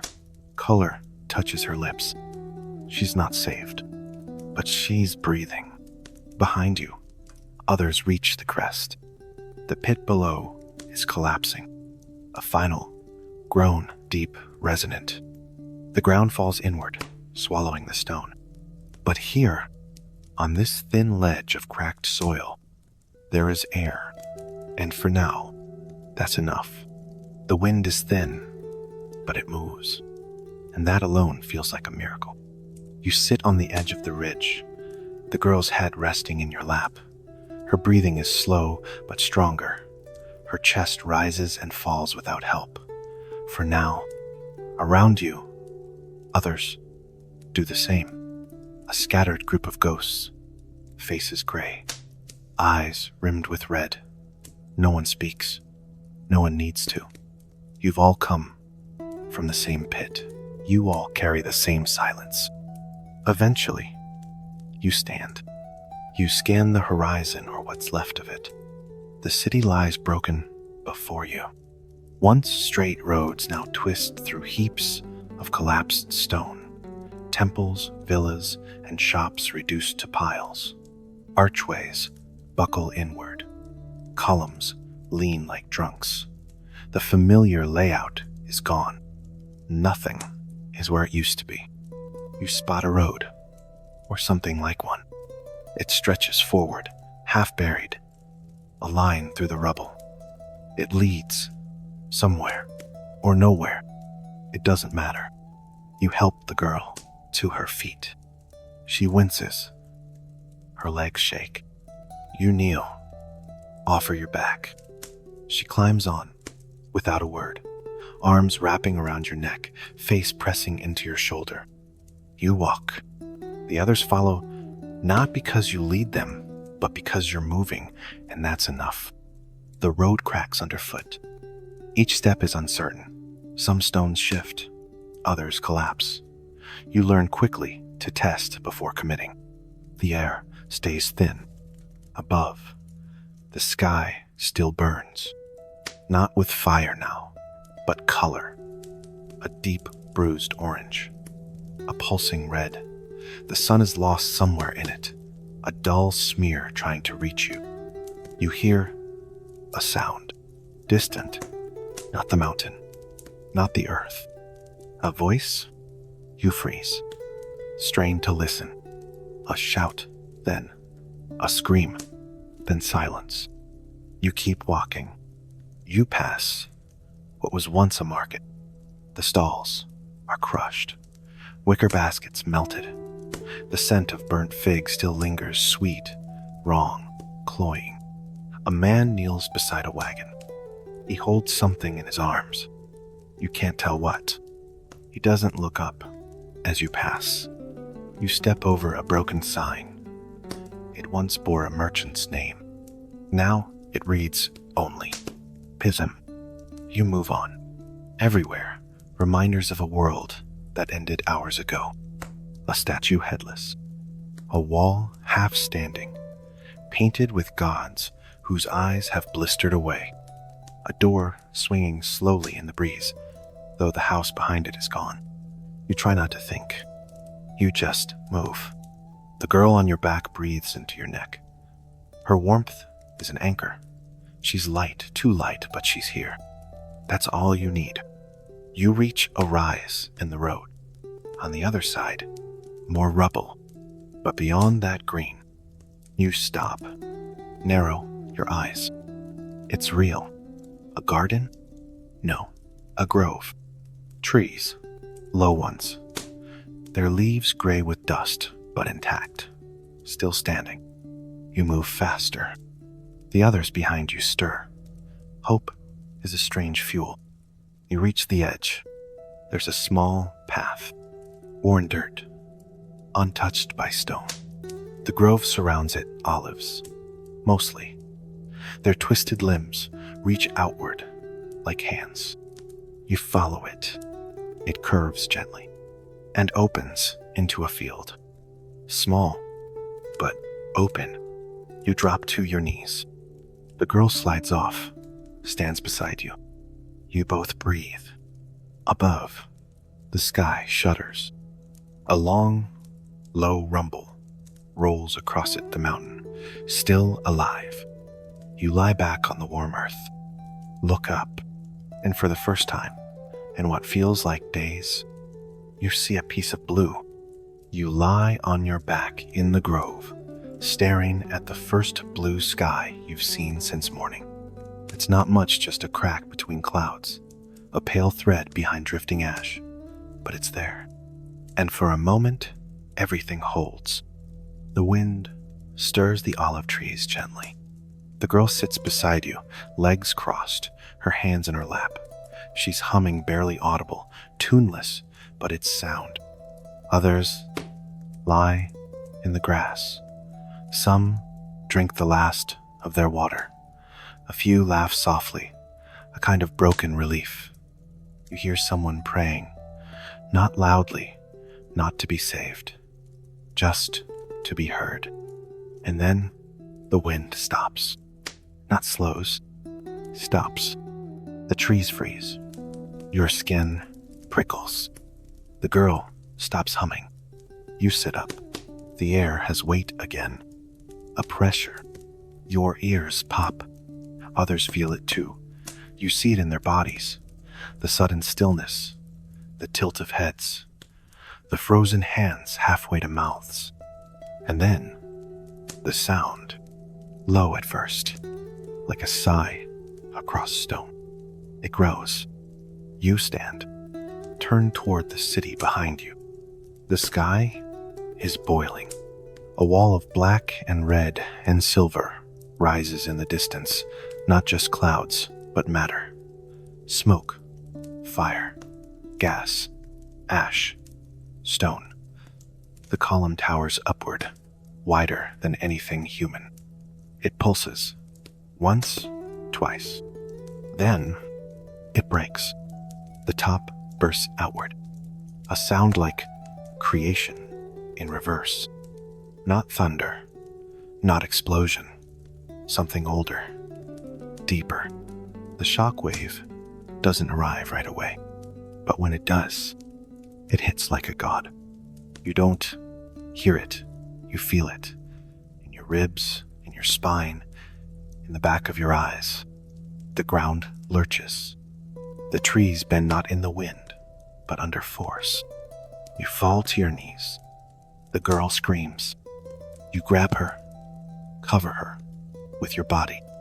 Then the sound hits your ears. It's not a single noise. It's everything at once. Shattering, roaring, cracking, screaming. The air becomes a weapon. Your eardrums ring. Your teeth hurt. You gasp and taste sulfur. The sky overhead is alive. No longer still, no longer blue. It's raining fire again, but differently. Not chunks, not glowing stones. Now it's like a furnace wind, sweeping downward. The grass ignites in patches. A tree bursts into flame with a shriek. People run blindly, in circles, away from nothing. You grab the girl, run with her. No direction, just away. Behind you, the field collapses. The ground splits. You see earth open a crevice, tearing the grass like paper. One man falls in. He doesn't scream, just disappears. You keep running. You trip, fall, roll. The girl clutches your neck, coughing. You see a hollow ahead, a dip in the land, sheltered by stone.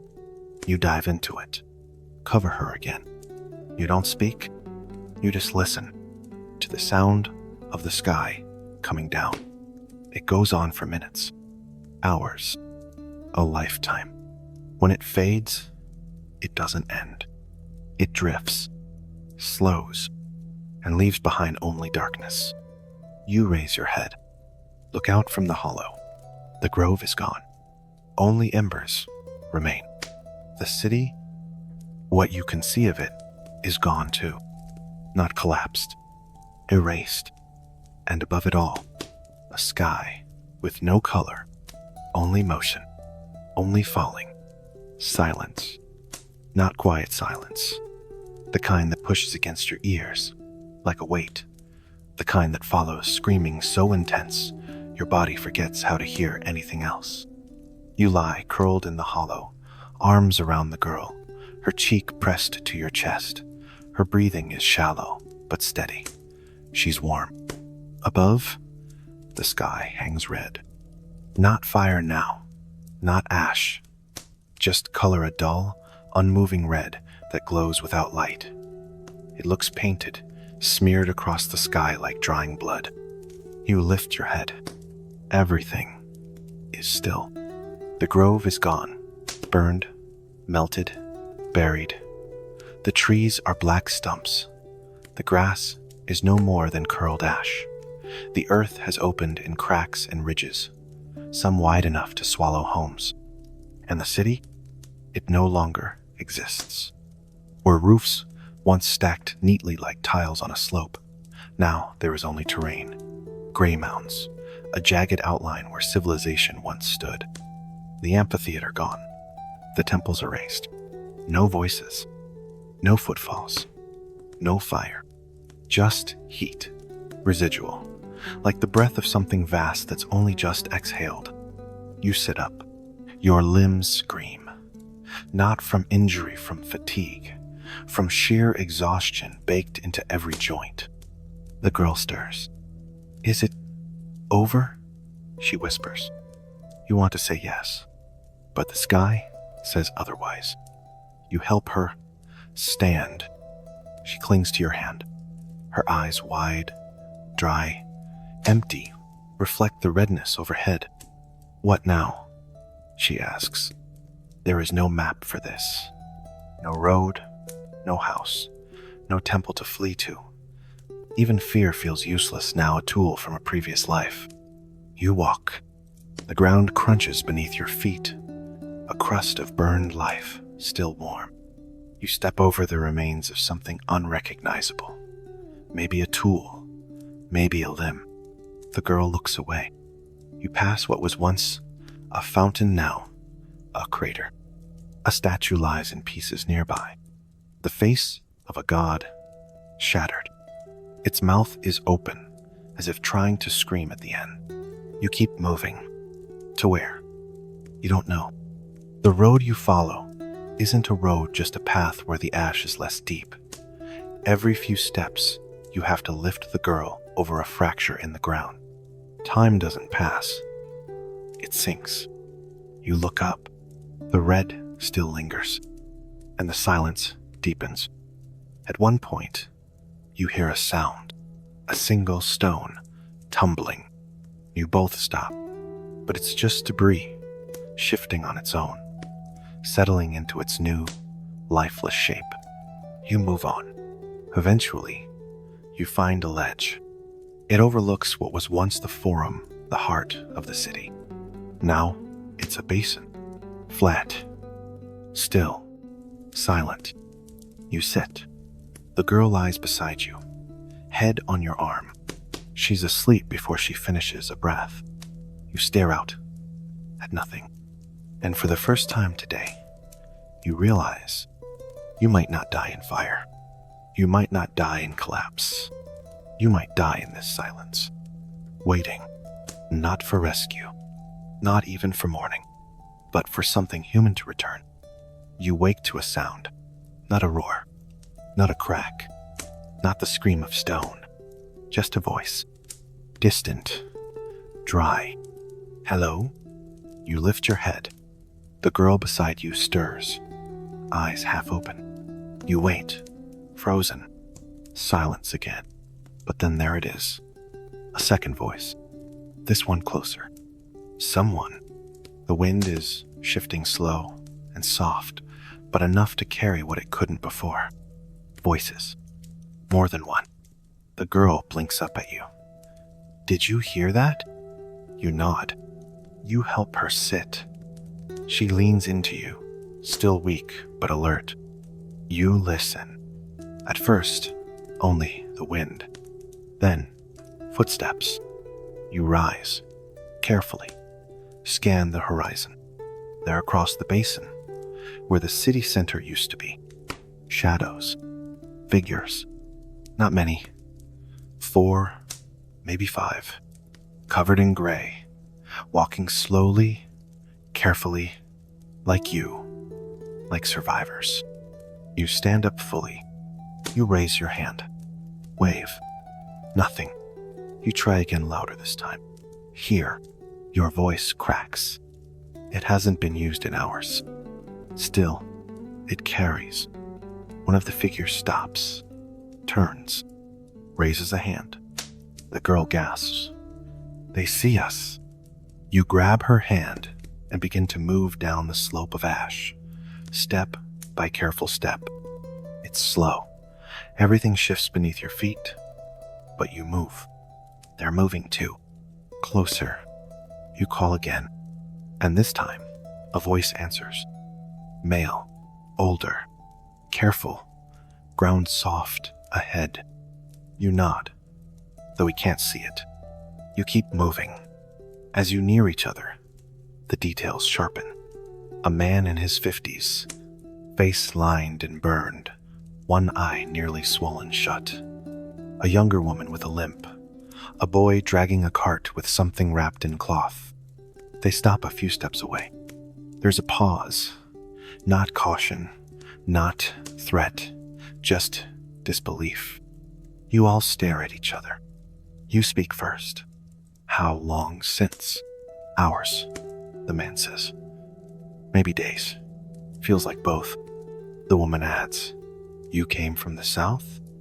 You nod. Most of it's gone. She doesn't react, just nods. 2. Everyone is silent again. Then the girl beside you says softly, Are there more of you? The man looks away. No. His voice doesn't break, but it should. The others shift, uncomfortably. You gesture toward the ledge you came from. There's space there, safer, quieter. The boy with the cart asks, Is there water? You shake your head. Not yet. He doesn't answer, just keeps pulling the cart. You begin walking back together. The group is slow, but steady. No one talks much. There's nothing to say. You reach the top. Sit again. The sky hasn't changed. Still red. Still dry. But now, around you breath. Presence. The girl leans her head against your shoulder. The man leans back on his elbows. Eyes shut. Someone coughs. Another whispers to herself. You realize, these are the first people you've seen in hours. Not victims. Not bodies. People. And with them comes something else. Small. Unspoken. Dangerous. Hope. The sky doesn't change. Still red. Still heavy. But something else is shifting now. Something inside. You sit among strangers who feel less like strangers by the hour. No one knows each other's names. No one asks. You all carry silence like old coats. But you're together. And that matters. The girl rests against you, asleep again. The older man, the one with the ruined eye, squats at the edge of the overlook, scanning the terrain below with practiced calm. We'll need shelter, he says. You look at him. It's not a question. It's the first plan anyone's made in hours. There's nothing left, the woman with the limp says quietly. There's always something left, he replies. You rise. Walk with him a few steps away from the group. The world looks flat from here. Broken. Like a painting scraped off its canvas. The buildings have no shape anymore. Just outlines. Just memory. But somewhere in the distance, To the east, you see a sliver of green. Not bright, not vibrant, but different. You nudge the man, point. He squints, nods. Could be an orchard, could be marsh, could be nothing. But it's something. He agrees. You turn back to the group, and you speak. There's a patch of green down there. Might be food, or water, or wood. The woman frowns. You think we should just walk there? Not all of us, the man says. Not yet. We scout, then return. If it's nothing, we find something else. Everyone looks tired. Everyone looks scared. But no one argues. The boy, with the cart, stands. I'll come. The man shakes his head. You stay. Guard the others. He turns to you. You and me. You nod. You pull the girl gently off your lap. She stirs, but doesn't wake. You cover her with what's left of your outer tunic. You begin the descent. Each step is a negotiation. The ash is slippery, uneven. Beneath it, stone, glass, bone. You walk carefully, slowly, but with purpose. The silence is still there, but now it's filled with intention. You glance at the man beside you. His hands are scarred, his feet bare. He moves like someone who's lived many lives. Name? You ask. He looks surprised, then offers a small grin. Lucius. You nod. Then you keep walking. The ground levels out. The red sky begins to pulse darker, not because the ash is thickening, but because evening is coming. The first true evening since the sky turned to fire. Lucius points ahead. There. You see it. The green you spotted earlier is a cluster of vines and low bushes clinging to a shallow dip in the land protected, maybe by the slope of the terrain. You rush forward. At the edge, you kneel. Beneath the vine's moisture, not much, but enough to press your palm into cool dirt. Lucius drops beside you, digs with his fingers. He sniffs, then smiles. Water below. You both laugh hoarse, broken sounds. He pulls out a cracked jar from his belt. You help him scrape up a few handfuls of the mud. It smells alive. It smells like after. You look back toward the ridge. You can't see the others from here, but you know they're watching, waiting, not for rescue anymore, but for news. You and Lucius stand. You look once more at the wet earth, the vines, the ash-covered green, and for the first time, you think, maybe life can return. Not the same life, not Pompeii, but something beneath all this ash. A spark. By the time you return to the ridge, the sky is nearly black. Not night black, just darker red, the kind that never quite gives way to stars. The others are waiting, silent. When you and Lucius appear over the rise, all eyes lift. You raise your hand. You don't say much, just 2 words. Water, found. And it's like breath returns to every face at once. The girl runs to you, wraps her arms around your waist. Her voice is muffled against your side. I knew you'd come back. You nod. Lucius holds up the muddy jar. It's shallow, but it's clean. Everyone moves at once, not with panic, but with purpose. Empty flasks appear, rags, clay cups. They follow you and Lucius back down the slope, moving slower now, but with direction. At the grove, they dig. They pour. They pass. By the time the last one drinks, the stars still haven't come, but the people have begun to speak again. Not much, but enough. And then, the hunger sets in, like a tide, coming in slow. The girl tugs at your sleeve. My stomach hurts. You kneel. Touch her forehead. She's warm. Not feverish. Just empty. We'll find something, you say. But you don't know what. There's no grain. No livestock. The markets are rubble. Trees are gone. Lucius kneels beside the boy with the cart. What's under the cloth? The boy hesitates, then pulls it back. It's a sack. Small. Inside hard bread. 2 apples. A few wrinkled figs. Dried meat. The group stares. No one speaks. Lucius looks at the boy. How many did you feed? The boy stares at the food. Just my brother. He didn't make it. Lucius places a hand on the boy's shoulder. Then he'd want it to matter. The boy nods, jaw trembling. He hands over the sack. You divide it. Small pieces. Fair shares. No one complains. They chew slowly, quietly. The girl offers her half of an apple to a coughing woman beside her. The woman refuses. The girl insists. The woman takes it. She cries as she eats. Not because of the taste, because it's the first time someone shared with her since the world ended. That night, you all sit in a ring. No fire, just breath and presence. Ash falls gently from the sky.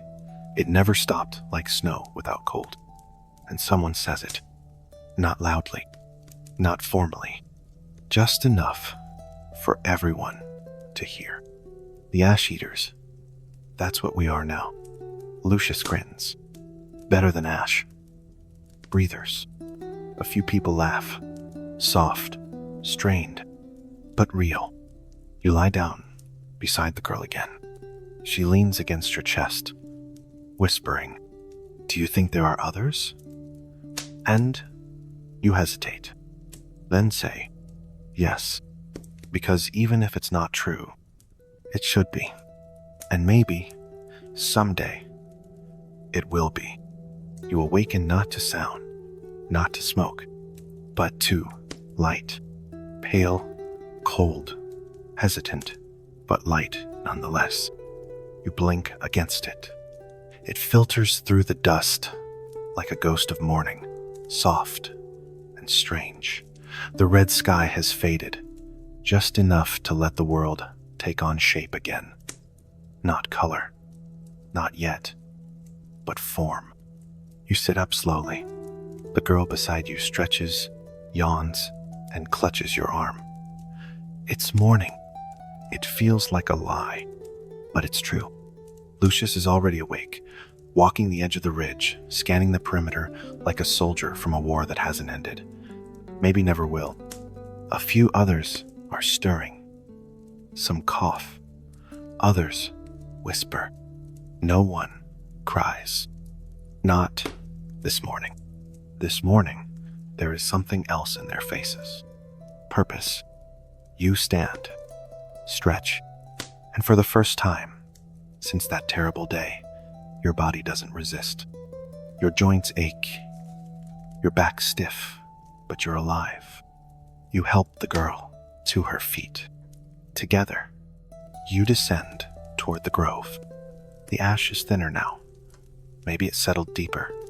Maybe the wind moved it. Maybe the world is simply adjusting. You gather by the shallow spring. The water is still there, clearer now. Cold, clean enough. Lucius kneels and dips his hand in. He looks at you. We'll dig it deeper today. You nod. Another man approaches. I can make a catch basin. With stone.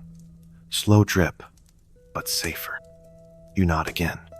The woman with the limp speaks. I found 2 olive roots, still alive. They might take. Replant them, someone says. I will. It's like the group is remembering what it means to build. A boy, not the one with the cart, carries a bundle of charred sticks. Fence, he says, for when we get more sprouts. Someone laughs softly. We'll need sprouts first. I'll find some. He walks off. The girl tugs at your hand. I want to help. You crouch. What do you want to do? She thinks for a long moment. Make something warm. You smile. Together, you gather what little you can. Dry ash, blackened twigs, a dented bronze bowl. You strike rock to flint. The first few sparks die. The next flicker. And then, a flame. Tiny. Unstable. But there. She gasps. Holds her hands near it. Smiles. Others gather. Not close. Not to take. Just to watch. And that's how it begins. Not with a speech. Not with a miracle. But with a bowl of fire. Cradled in the hands of a child. And around her people. Some sitting. Some building.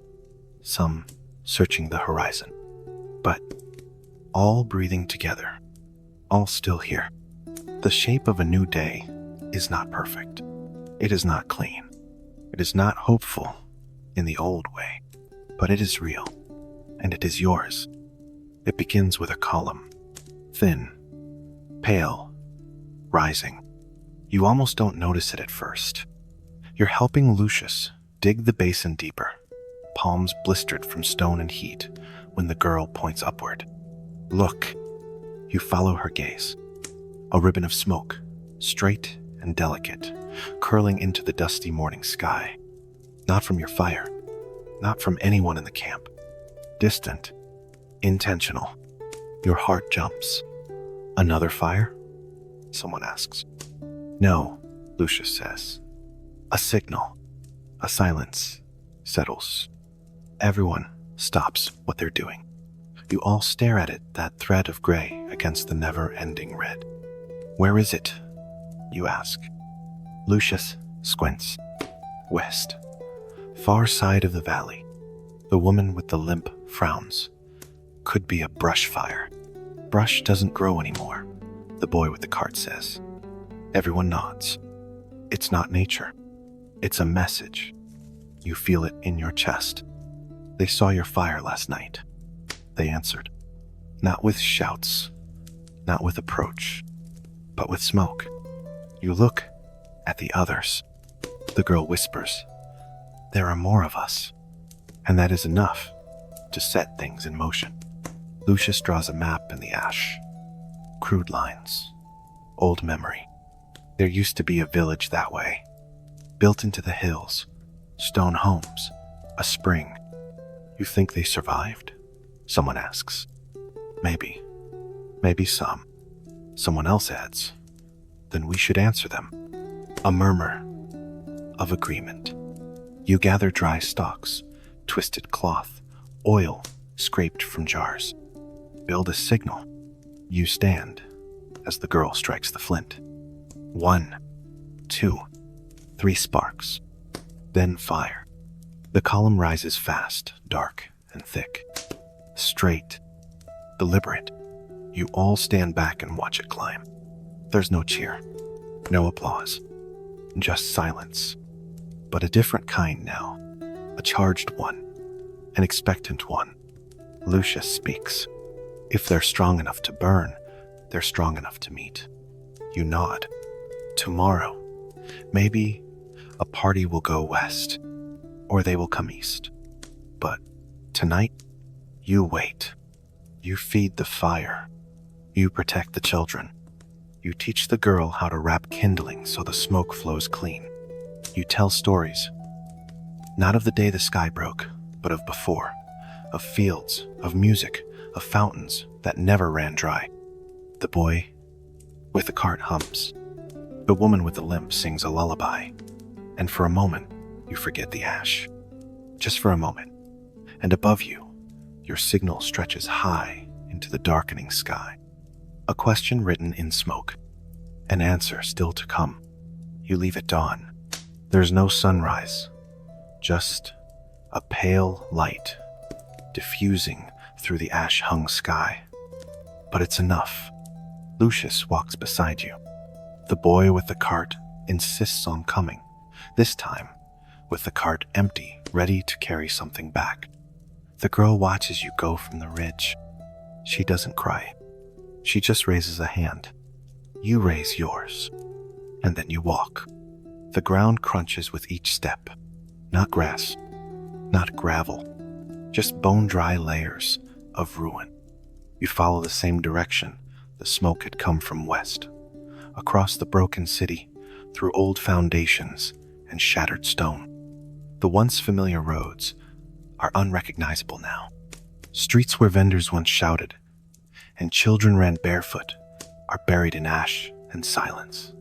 Statues lie toppled. Walls are sliced open, exposing rooms like wounds. Lucius points to a blackened arch. There was a bakery there, my brother's favorite. You nod. You don't ask what happened to his brother. Some silences deserve to stay. The boy scouts ahead, fearless in a way only the young can be after loss. He calls back occasionally, not with joy, but with updates. Clear here. No movement. Smells like sulfur. By midday, your legs are heavy with ash. You pass a collapsed aqueduct, a pile of bones, a garden turned to glass. But then, something shifts. You smell it before you see it. Smoke. Not thick like fire. Not thin like dust. Fresh. Lucius stops. He lifts a hand. You crouch. Wait. Then, a head voices. Not loud. Not many. But real. Human. Your pulse surges. You edge forward behind a ridge of stone. And there they are. 4 of them. Standing around a fire built in a clay ring. One adjusts a strap around her chest. Another tends to a wound on his arm. A child sits curled beside a small stack of dried herbs. One looks up, sees you. For a moment, no one moves. Then Lucius steps forward, slowly, both hands raised. No weapons, he says calmly. The others stand, uncertain, but not hostile. The woman nods. Neither do we. Lucius gestures to the boy. We saw your smoke. We saw yours, she replies. Another step closer. She asks, how many of you? 11, Lucius says. 12, counting a little one. The woman glances at her group. 7. Here. 2 more out, looking for roots. She pauses, then says, you're the first we've seen. Lucius nods. You won't be the last. A silence. Not heavy, not fearful, just new. Then, the child by the fire whispers something, and the woman laughs. A real laugh. Soft, tired, but real. Lucius turns to you. You ready? You nod. He looks back at the woman. We'd like to talk, trade, maybe help. She steps aside. Then come sit and eat. And just like that, for the first time since Pompeii fell, strangers become neighbors. You sit around the fire, not as survivors, not as ash eaters, but as people. And the walk west becomes something greater than escape. It becomes a beginning. The fire burns low between you. The wood is dry, but burns clean. The scent reminds you of cedar, though the trees it came from are long dead. You sit on the ground, legs crossed. The boy with the cart is on your right, speaking softly with a boy from the other camp about slingshots and birds. Lucius leans forward, elbows on his knees, eyes locked on the woman who welcomed you. Her name, you've learned, is Sabina. You don't talk about the eruption. You don't talk about who was lost. You talk about now. How deep is your well? Lucius asks. Not deep, Sabina says, but we lined it with clay. It holds enough. We can help deepen it, you offer. She nods. Your spring? She asks in return. It seeps through stone, Lucius says. But it's clean. Shallow, but constant. Sabina looks at the man with the wounded arm. He shrugs. Could share buckets. Rotate. There it is. The first trade. Simple. Essential. A foundation. Lucius glances at the food beside their fire-dried roots. A handful of wild onions. Thin strips of meat that taste faintly of smoke and salt. You hunted? A dog. The wounded man says. You nod. It's not cruelty. It's necessity. Sabina adds. We've seen pigs. Feral. Scared. Fast. Lucius smiles faintly. We used to catch pigs with nets. Sabina raises an eyebrow. You still have nets? Not yet. But you could make them. Given rope. Time. The man, with the wound, gestures toward a pile of coiled vines. We were boiling those. Tough, but maybe usable. Lucius looks at you. You nod. We can try. And just like that, a second trade. Skills. Knowledge. Connection. The sky darkens as the two groups sketch a rough plan in the ash between their feet. We send 3 tomorrow, Sabina says. To your ridge, with rope, herbs, salt. Lucius replies. We'll send 2 with water and olive roots. Sabina looks to the child sitting near her. She's good with firewood. Can she stay a few days? You glance at the girl from your group. She'll like that. You add, they can teach each other something. There's a silence again, but this one feels good. Not like waiting, not like fearing, more like breathing. Sabina says, we don't need laws, not yet. Lucius agrees. Just choices, good ones. You say it aloud, though no one asked for a title. An agreement. Heads nod. No one signs anything. No one swears oaths. But you all feel it. A beginning. And as night settles over both camps, the fire between you flickers gently. Its smoke rises, like a thread. Not just a signal anymore, but a bridge. Night settles over the camp. You sit beside the embers, eyes half closed. The fire's heat licking your skin in gentle waves. The others sleep in circles not for protection now, but for comfort. The girl curls at your side, her breath slow and steady. Lucius doesn't sleep. He sharpens a stone blade against a flat rock, quiet and methodical. Across from you, Sabina stares into the fire. You watch her. She doesn't blink often. She's seeing something else. You ask, what are you thinking? She doesn't answer right away. Then, softly, my father's voice. You nod. She continues. He was a builder. His hands were always cracked. He smelled like clay and salt and sun. I used to sit on the wall while he worked. You wait. I remember the way he sang. Off-key. Always. The neighbors laughed. She smiles, eyes still distant. Why are you telling me this, you ask?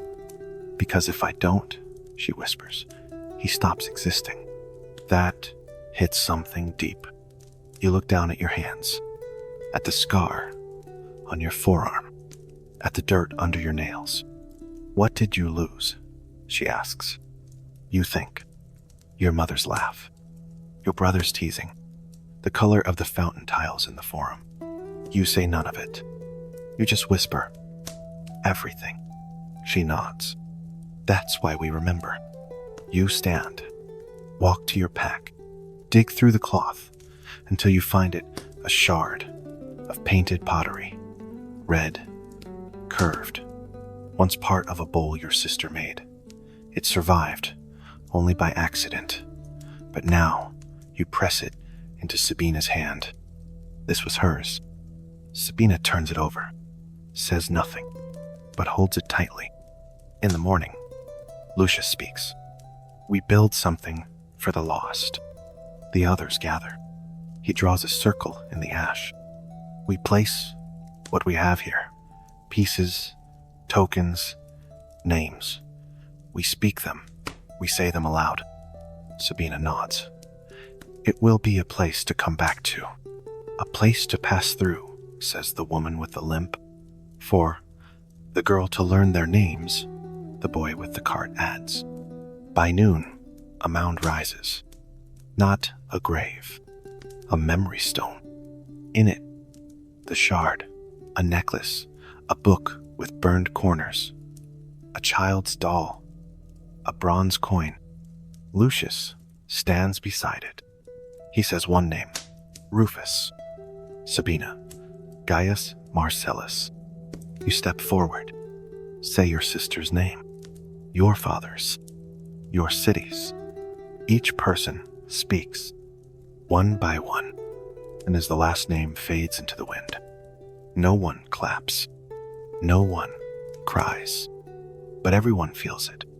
The burden doesn't vanish, but now you share it. You kneel beside the mound. Place your palm flat. The ash is warm. The wind stirs. And in the silence that follows, one truth settles across your shoulders like a cloak. What you carry forward isn't just survival. It's remembrance. And that means your people, your world are not gone. Not entirely. Not yet. The fire is low again. Sabina's group prepares quietly. No farewells. No ceremony. Only the careful bundling of roots, dried meat, clay containers of boiled water, 2 bundles of herbs for wounds, a strip of cured hide, tied with knots the beginnings of a sling. Lucius checks his knife once more. You help the boy with the cart secure his load, netting, wrapped vines, a sealed jar of salt. The girl from their camp, the one who sings softly in her sleep, presses a small pouch into your hand. For her, she says. You nod. She means the girl back at your camp. You'll deliver it. You'll tell her the story. You'll say, they have songs too. As the sun, or what passes for it, rises behind a veil of smoke, you look back at the ridge you came from. It's distant, barely visible, but it's there. And now, it's calling you home. Not because it's safer, not because it's better, but because it's part of something larger now. 2 camps, 2 fires, and soon, a path between them. You start walking. Lucius leads. The boy with the cart behind him, you follow. The trail is easier this time. Your feet remember where to step. Your eyes notice broken markers you'd missed before. A burnt signpost, a crumbled mosaic. The ruins feel less like a tomb and more like a road. You pass the statue again. Half of its face is missing now, as if time continued its work while you were away. You pause. Place your hand against the cold marble. Then move on. The boy hums under his breath. You recognize the tune, one of Sabina's. Already, her world has begun to blend with yours. By midday, the ridge appears. Your camp comes into view. There's movement, figures rising. One waves, then another. Then the girl breaks into a run. She reaches you, throws her arms around your waist. You came back. You kneel. Hand her the pouch. From them. She opens it slowly. Inside a carved bead. A seed. A sliver of soap. Tiny things, but real. She clutches it all to her chest. Lucius raises a hand, calling the others in. They gather around as you set the cart down. You speak of Sabina, of her people, of their fire, of the names you shared at the memory stone, of the plans to meet again. Someone asks, you trust them? You look at the girl, at the way she smiles at the pouch, at the boy humming their tune, at the way Lucius stands tired, but taller. And you say, yes, because now you've seen something few others have. The edge of the end is not the end. It's the beginning of return. This is how it begins again. Not with thunder, not with temples rebuilt overnight, not with gods returning from the sky, but with mud between your fingers, with hands planting seeds into cracked earth, with children trading songs from one fire to another, with you waking each morning not in fear, but in purpose. You walk the new path daily now. It is not paved, it is not marked, but it is worn gently by footsteps, yours, Lucius's, the boy with the cart, the girl and her new friends, by time, not forgotten, but reclaimed. You pass the memory stone often. It has grown. People add to it. Broken combs, glass beads, burnt letters. Each object, a name. Each name, a weight. Each weight, a tether to what was and a root for what comes. The girl brings back stories. They showed me how to boil bark, she says, and turn it into dye, and how to spot clean water from color in the dust. She pauses, and how to make someone laugh when they want to cry. You smile. She's growing. So is the camp. Sprouts appear where ash once ruled. You rebuild the wall, not for defense, but to hang things on. A rack of fish bones, a net, a child's painting made with ash and water. It is clumsy, but it is art. Lucius calls it the long day, the day the two camps eat together under one canopy. No one brings plates, only hands. They sit in circles, eat slowly, speak softly, and then someone plays a pipe. You don't know the song, but the girl does. She hums it, and others join in. Even Sabina smiles, eyes closed. It is not loud, not polished, but it is music. And that night, when the fires burn low, you do not sleep. You sit beside the girl and whisper, there will be more. She looks up. More what? You gesture at the dark sky above. More paths, more people, more fires. In the morning, you wake with something strange in your chest. Something not quite peace, not quite joy, but something alive. And in the wind, you hear it. Not the past, not the fall, but the world after ash. And this time, you are part of it.